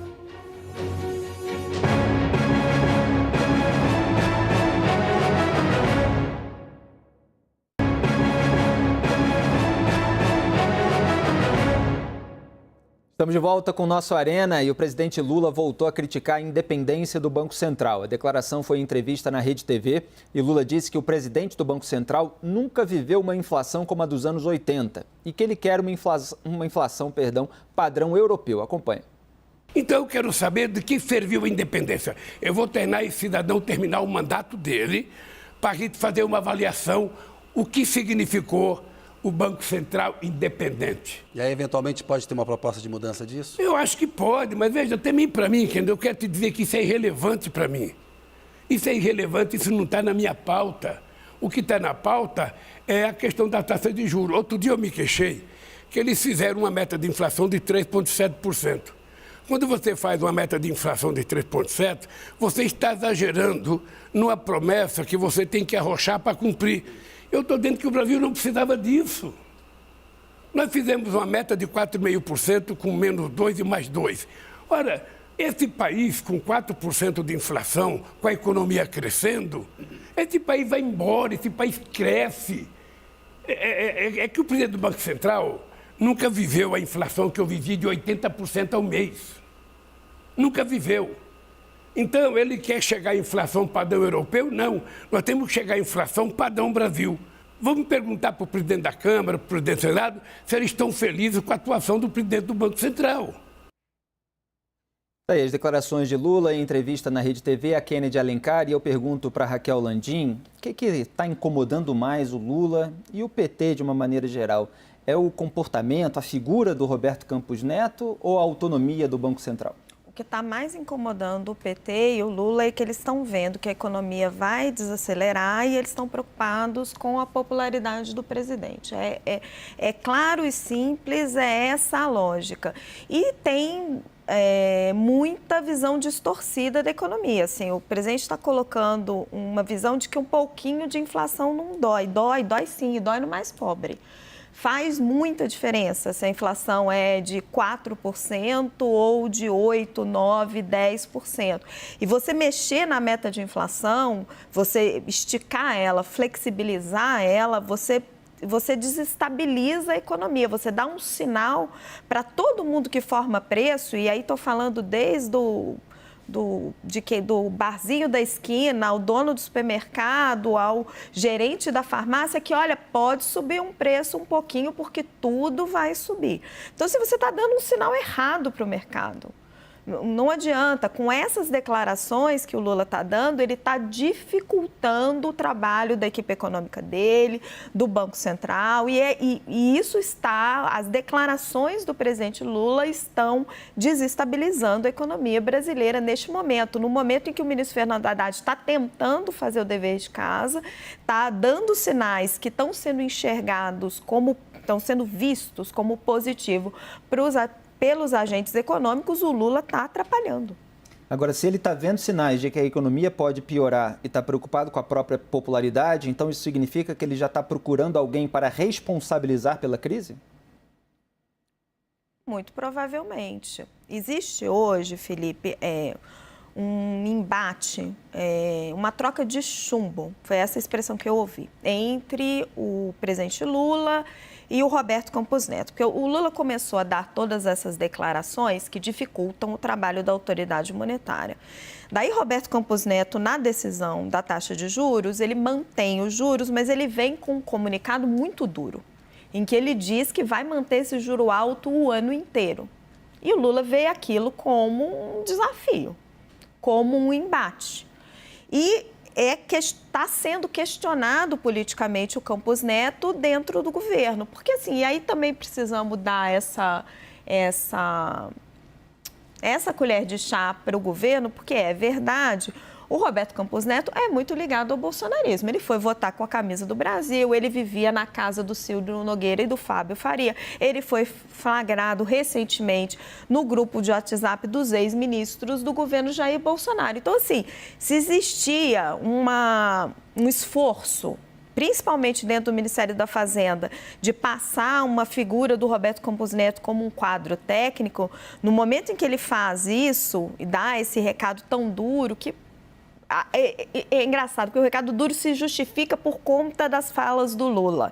Mas no momento em que ele dá esse recado duro, você justifica essa narrativa de que ele é político. Então, os dois estão se alimentando ali. E quem está perdendo é a economia brasileira. Joel, como é que você analisa essa tensão? Acho que a Raquel pontuou bem. O presidente do Banco Central, ele acabou se mostrando mais politizado do que ele deveria ser. E isso causou um atrito. O Lula aqui, ele está ecoando uma revolta e uma preocupação que, pelo menos na superfície, ela é real. Os juros do Brasil estão muito altos. E não é só ele que diz isso, empresários falam isso, todo mundo fala isso. O problema do Lula é que ele acha que isso se soluciona com você interferindo no Banco Central e baixando os juros na canetada. Foi mais ou menos o que aconteceu nos anos Dilma Rousseff. Nós vimos esse A gente filme. viu qual a consequência disso para o país, para a crise, para o desemprego. Existe um outro caminho. Quem foi o presidente que todos juravam que estava a favor das elites, a favor dos bancos, que gosta de juro alto, não sei o quê? O Temer, depois que assumiu depois do impeachment. Passou a regra do teto de gastos, hoje tão demonizada. O que aconteceu com as expectativas para a economia? Foram melhorando. O que aconteceu com a taxa de juros a partir daquele momento em que o Temer colocou o teto de gastos? Os juros caíram. Eles estavam mais altos do que estão hoje em dia, e caíram para, se não me engano, 6%. Depois, já no mandato do Roberto Campos Neto, iniciando a pandemia, por uma questão que a economia precisava tudo, os juros caíram para 2%. Ou seja, não há por parte do Banco Central um desejo contra o Brasil, um desejo de manter a taxa de juros alta, nada disso. Há uma tentativa de, ao mesmo tempo, controlar a inflação e também não impor um custo grande demais para os empresários, para a economia brasileira. Quando as condições da economia brasileira permitirem juros mais baixos, você pode ter certeza. Assim como o Roberto Campos Neto baixou os juros lá atrás, ele vai baixar os juros novamente, ali na frente. Agora, o que isso precisa? Precisa do governo. Precisa do governo ter um esforço crível de dizer que, sim, vamos controlar os gastos. É importante controlar os gastos. O nosso foco é o social. Mas para conseguir atender o social, vamos ter que ser responsáveis na economia. E até agora o Lula parece que tem muita dificuldade em fazer isso, tanto no discurso, que seria fácil corrigir, quanto, daí é mais difícil, na prática. Quais são as medidas? Com a nova lei, com a nova regra fiscal, onde vão cortar gastos? Nada disso está claro ainda. Enquanto nada disso estiver claro, ninguém vislumbra os juros caindo. Senão a inflação não é que vai subir 1 ponto percentual, sai de controle, como perigou de acontecer aí ao longo do fim do governo Bolsonaro, tá? Então, sim, é claro, Roberto Campos Neto errou ao se colocar de forma mais politizada. Mas o problema não está aí. O problema está nos fundamentos da economia brasileira. Janaína, Joel coloca uma questão que é a seguinte: o Lula aponta um problema real, os juros altos, mas, pelo visto, uma solução que agrava o problema, essa chamada solução agravante. E, por outro lado, não sinaliza com uma responsabilidade fiscal toda hora das declarações, embora tenha modulado um pouquinho, que fazem o mercado se preocupar. Talvez ele até possa ter sido duro, né, o Roberto Campos Neto, mas pode ser que fosse necessário para outra parte, né, entender. Porque é o seguinte, a dinâmica da esquerda é uma dinâmica de inchaço da máquina. E isso não é surpresa para ninguém. Desculpa, quando o Armínio Fraga, né, vota em Lula, não é uma criancinha, né? A esquerda, ela trabalha com inchaço da máquina. Os meus colegas do PT sobem na tribuna para falar contra o teto, para falar contra a responsabilidade fiscal, para dizer que é gastando que o país cresce. Essa é a base da esquerda. Então, não tem nenhum tipo de surpresa nisso, vamos dizer. Quem se iludiu porque quis. Eles estão trazendo a dinâmica deles. O Lula nem começou o governo, já falou do Banco do Brasil como sendo dele, do BNDES como sendo dele, anunciou obras, né, no exterior, ou seja, exatamente a mesma dinâmica. E quando ele assume, né, com um Banco Central autônomo, por força de alterações ocorridas depois do governo dele, ele toma um choque. Então, na verdade, ele está sofrendo esse choque de realidade que a fala dura do Roberto Campos Neto, ao meu sentir, foi dura, não estou divergindo, mas talvez fosse necessária, né? Talvez fosse necessária para ele entender que vai ter que mudar a receita dos governos anteriores. Se vai conseguir, não sei. Não sei. E o teu ponto de que isso só, se eles mantiverem essa linha do inchaço, isso só fragiliza os mais vulneráveis, ele é importante de ser destacado. Porque o discurso da esquerda, ele é um discurso muito romantizado, né? Um discurso muito, não, nós somos pró-população carente, quem está com os banqueiros, quem está... Não é assim, a inflação vitima justamente quem depende exclusivamente do salário do mês para comprar alimentação, né? Então, eu acho que o recado duro foi importante. Janaína, só uma pequena observação. Armínio Fraga, assim como Pércio Arida e outros economistas liberais que votaram em Lula tornaram público o seu apoio no segundo turno, eles sempre deixaram muito claro que não havia nenhuma promessa de Lula em torno de uma agenda liberal e eles não estavam votando por isso, eles estavam votando em prol da democracia, porque enxergavam em Jair Bolsonaro uma ameaça democrática. E Armínio Fraga, desde o primeiro momento em que o PT e Lula começaram a mostrar claramente que não estavam alinhados com o que seria o primeiro governo Lula, que era um governo mais fiscalmente responsável e que se parecia mais com uma continuação do governo Dilma, o Armínio foi um dos primeiros a criticar via público e eu acho que as pessoas têm todo o direito de colocar um voto, seja pelo motivo que for, e a defesa da democracia é um motivo mais do que nobre, e, enfim, depois criticar em seguida e exercer a vigilância. Tem razão. Agora, Joel, tem uma questão do comportamento humano aí que eu queria levantar para você. Existe um incômodo do Lula com a falta de controle sobre o Banco Central, quer dizer, uma postura mais centralizadora, uma dificuldade de dividir poder, porque uma coisa é aquela barganha com o Congresso Nacional. Você distribui cargo em troca de voto para aprovar determinada proposta. Outra coisa é ele não ter influência sobre a autoridade monetária, quer dizer, ter uma instituição que age conforme as suas próprias pessoas, suas próprias regras, aquele que está lá na gestão como presidente do banco tomando decisões que afetam, evidentemente, o comportamento do governo. Que afetam o comportamento do governo e que afetam, potencialmente, a popularidade do governo, que afetam o bem-estar imediato, às vezes às custas de um crescimento sustentável, de um desenvolvimento sustentável de longo prazo. Você toca no ponto, o Lula tem uma dificuldade enorme em não ter alguma instância, alguma esfera do poder, alguma instituição que ele não tenha alguma influência direta. Ele e o PT, a pior ala do PT, pelo menos, tem uma dificuldade enorme em aceitar isso, que no fundo é o básico também de uma democracia funcional, de uma república funcional, em que o presidente da república, tem muito poder, determina muitas coisas, a gente está vendo aí. Agora, ele não manda em tudo. Tem autoridades, tem instituições, tem agências de controle, tem Banco Central, tem voz e tem poder de decisão que não passam pela caneta e pela nomeação direta do presidente. Ele até vai poder nomear o presidente do Banco Central, só que não agora.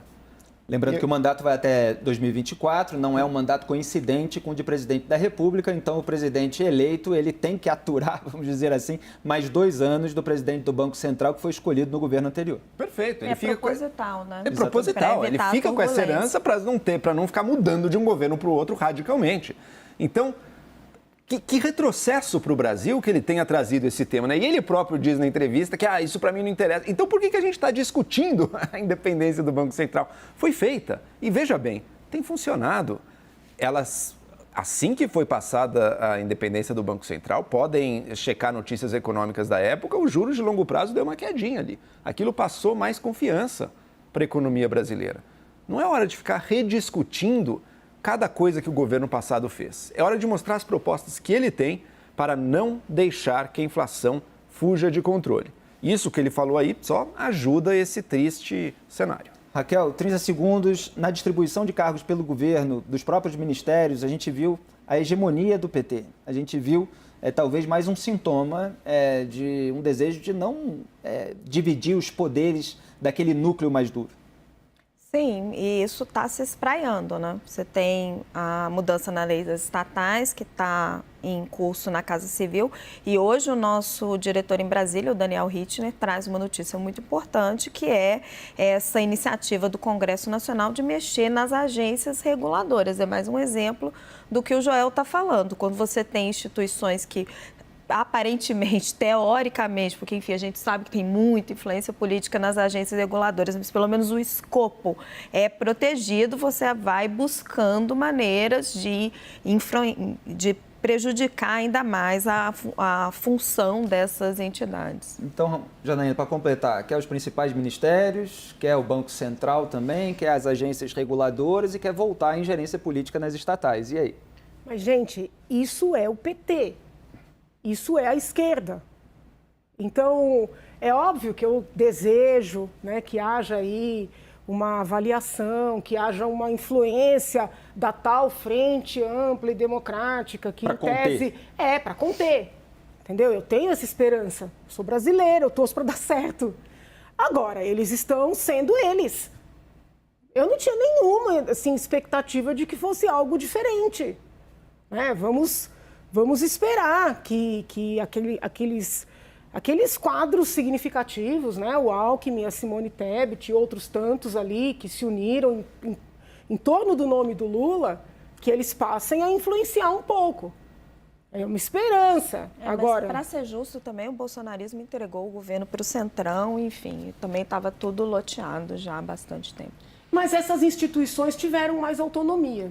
Né? Eu gosto muito da linha é tua área, mas assim, eu gostava muito da linha do Paulo Guedes. Eu acho que as instituições tiveram maior autonomia, né? E nós conhecíamos. Eu não estou aqui defendendo o governo Bolsonaro. Qual, né? Acho que houve uma tentativa na Polícia Rodoviária Federal, enfim, acho que a gente teve, dependendo da área que a gente olha, teve mais ou não, foi capturada também. No PGR, mas com relação à economia, possivelmente... O orçamento, o ministro Paulo Guedes teve que ceder o poder sobre orçamento para o Ciro Nogueira, para o Arthur Lira. Veja, eu critiquei muito as tais emendas de relator, né, o orçamento secreto, como queiram chamar, mas assim, é a esquerda sendo a esquerda, é o PT sendo o PT. Se nós vamos conseguir conter... aí é um ponto de interrogação. Só estava posicionando que nas estatais, sim, havia uma maior proteção, se bem que Bolsonaro, no finalzinho, já começou a fazer o serviço para o próximo governo na Petrobras, mas na questão da distribuição ali de cargos e de recursos públicos, enfim, o governo já estava entregue para o Centrão faz tempo. Bolsonaro parece que foi contratado para eleger o Lula. Nas estatais é bom a gente lembrar que a lei das estatais não veio do governo Bolsonaro, veio do governo Michel Temer e em decorrência da corrupção, da revelação da corrupção descoberta pela então Operação Lava Jato. Vamos para a última parada aqui no CNN Arena. Na volta a gente debate a fala do ministro do Supremo Gilmar Mendes. Ele disse que as denúncias do senador Marcos Duval mostram que o Brasil estava sendo governado, abre aspas, por gente do porão, fecha aspas. Voltamos em instantes.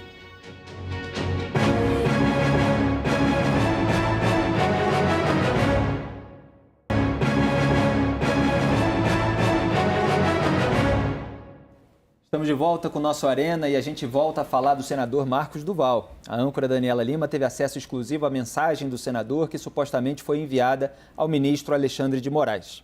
Nela é possível ler, abre aspas, boa noite, ministro. Desculpe incomodá-lo no seu horário de descanso. Acabei de pousar no meu estado, só retorno para Brasília na próxima terça-feira, mas preciso adiantar uma parte do encontro que considero de alto grau de importância.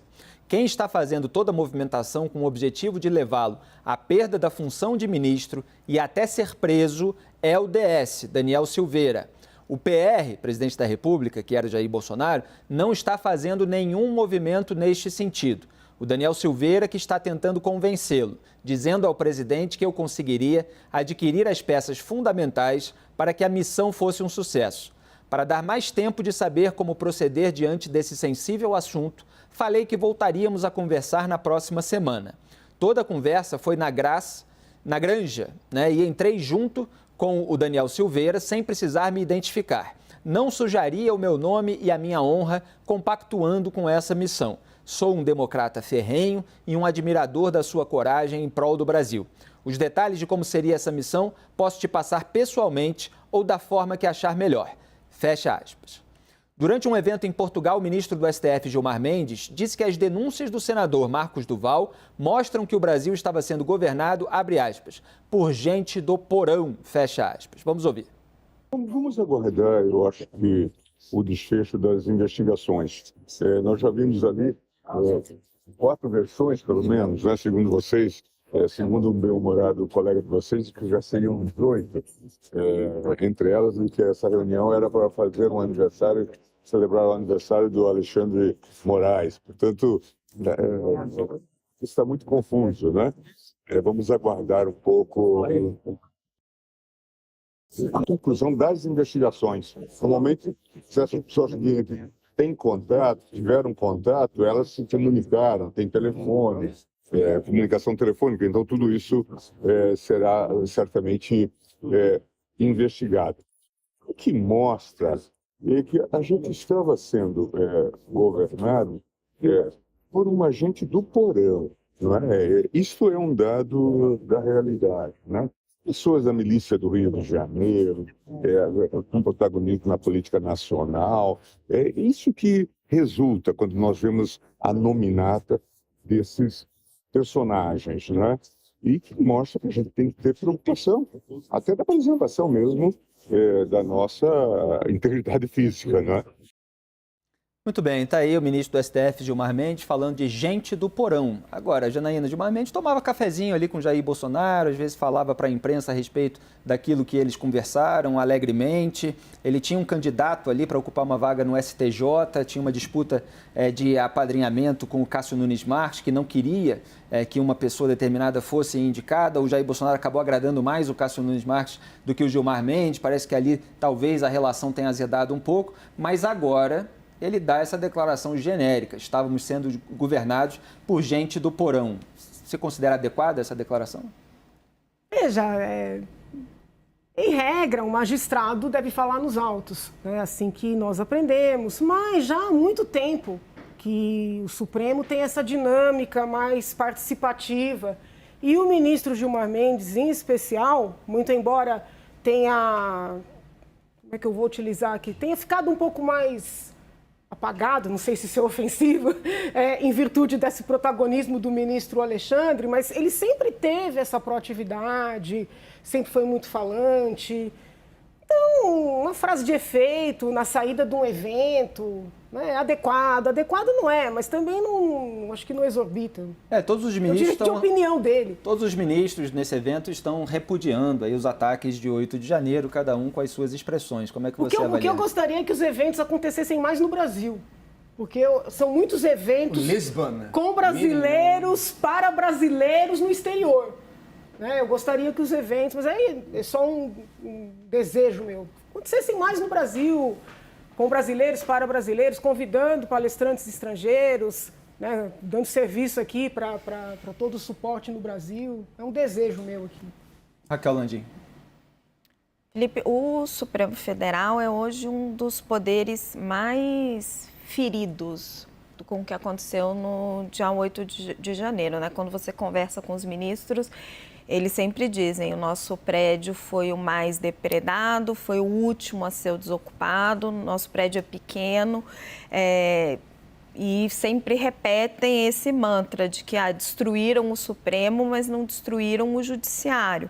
Então, mais do que até do que nos outros poderes, eu sinto muito esse senso de missão, de defesa da democracia. É difícil julgar se era gente do porão. Eu acho que parte das pessoas que estavam ali do governo Jair Bolsonaro certamente é o que se chama de gente do porão, porque apoiavam ditadura militar.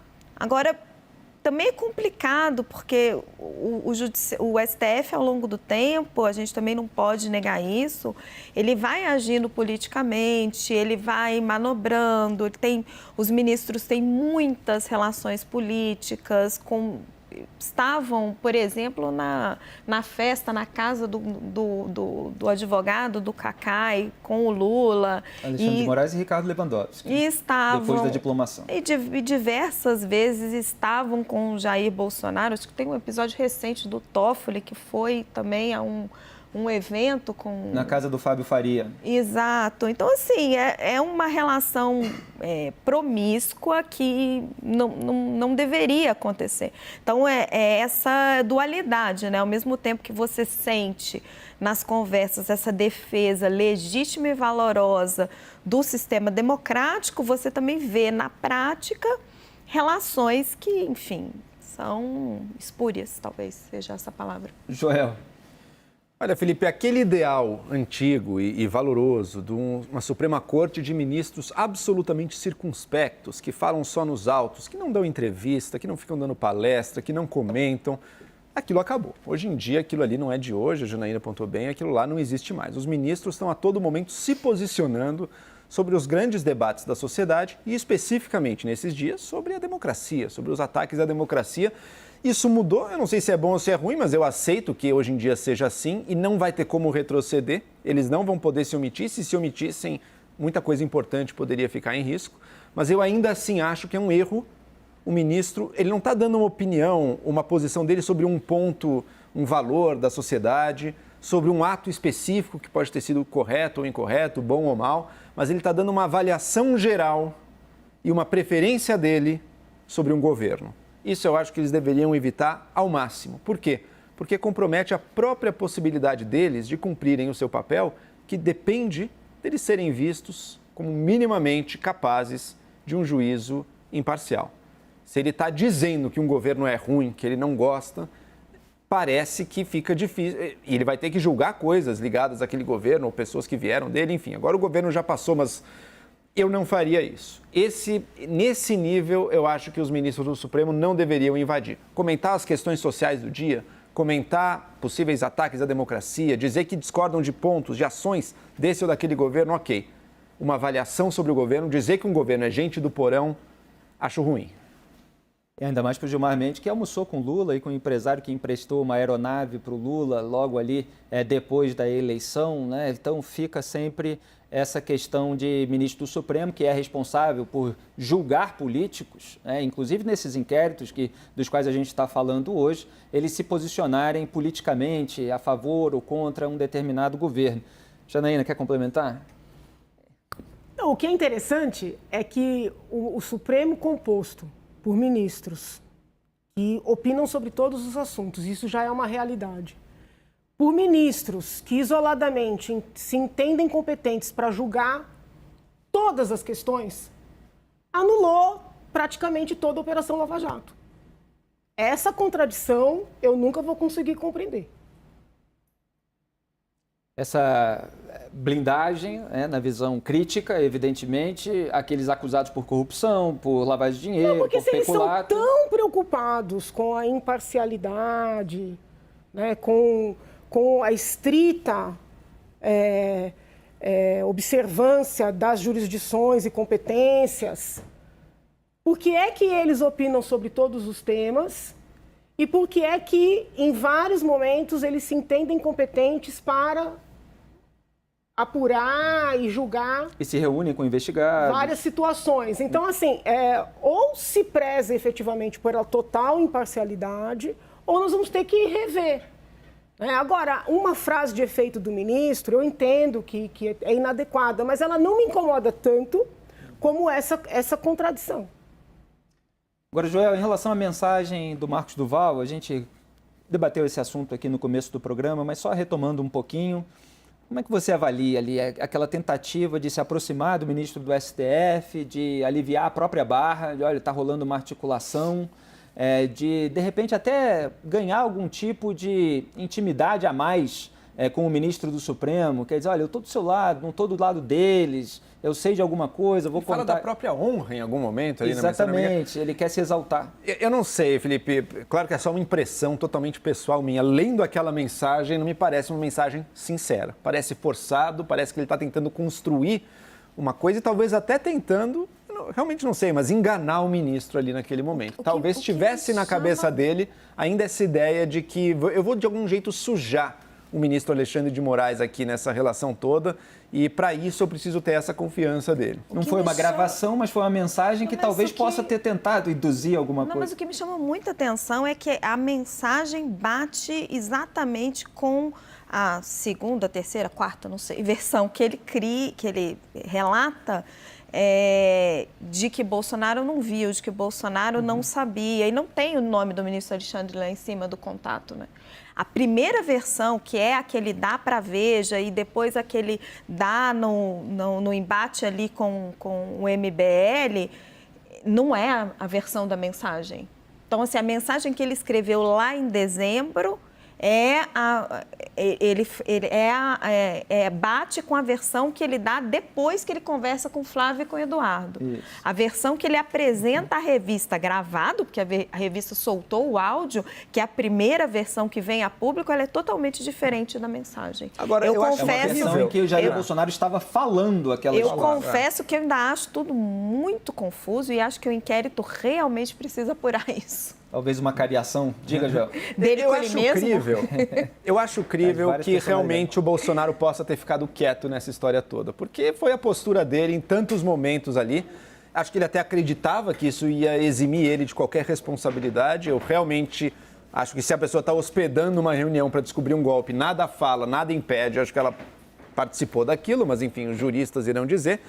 E ele estava num momento meio apático mesmo. Eu não acho impossível que realmente o Bolsonaro tenha ficado ou mais em silêncio, ou talvez completamente em silêncio.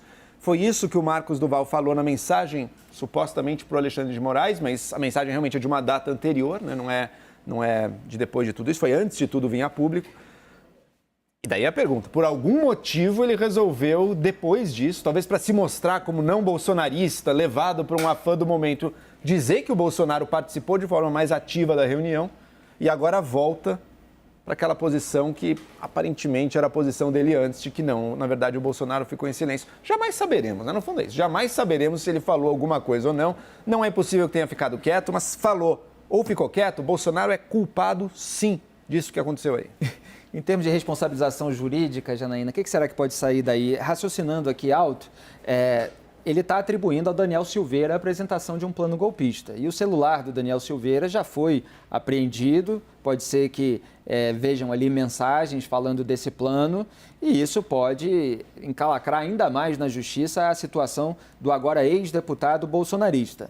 Agora, a presença do Bolsonaro na reunião, com um relato de que ele se omitiu, de que no final ele só aguardou a resposta, isso pode gerar algum tipo de responsabilização sem maiores elementos?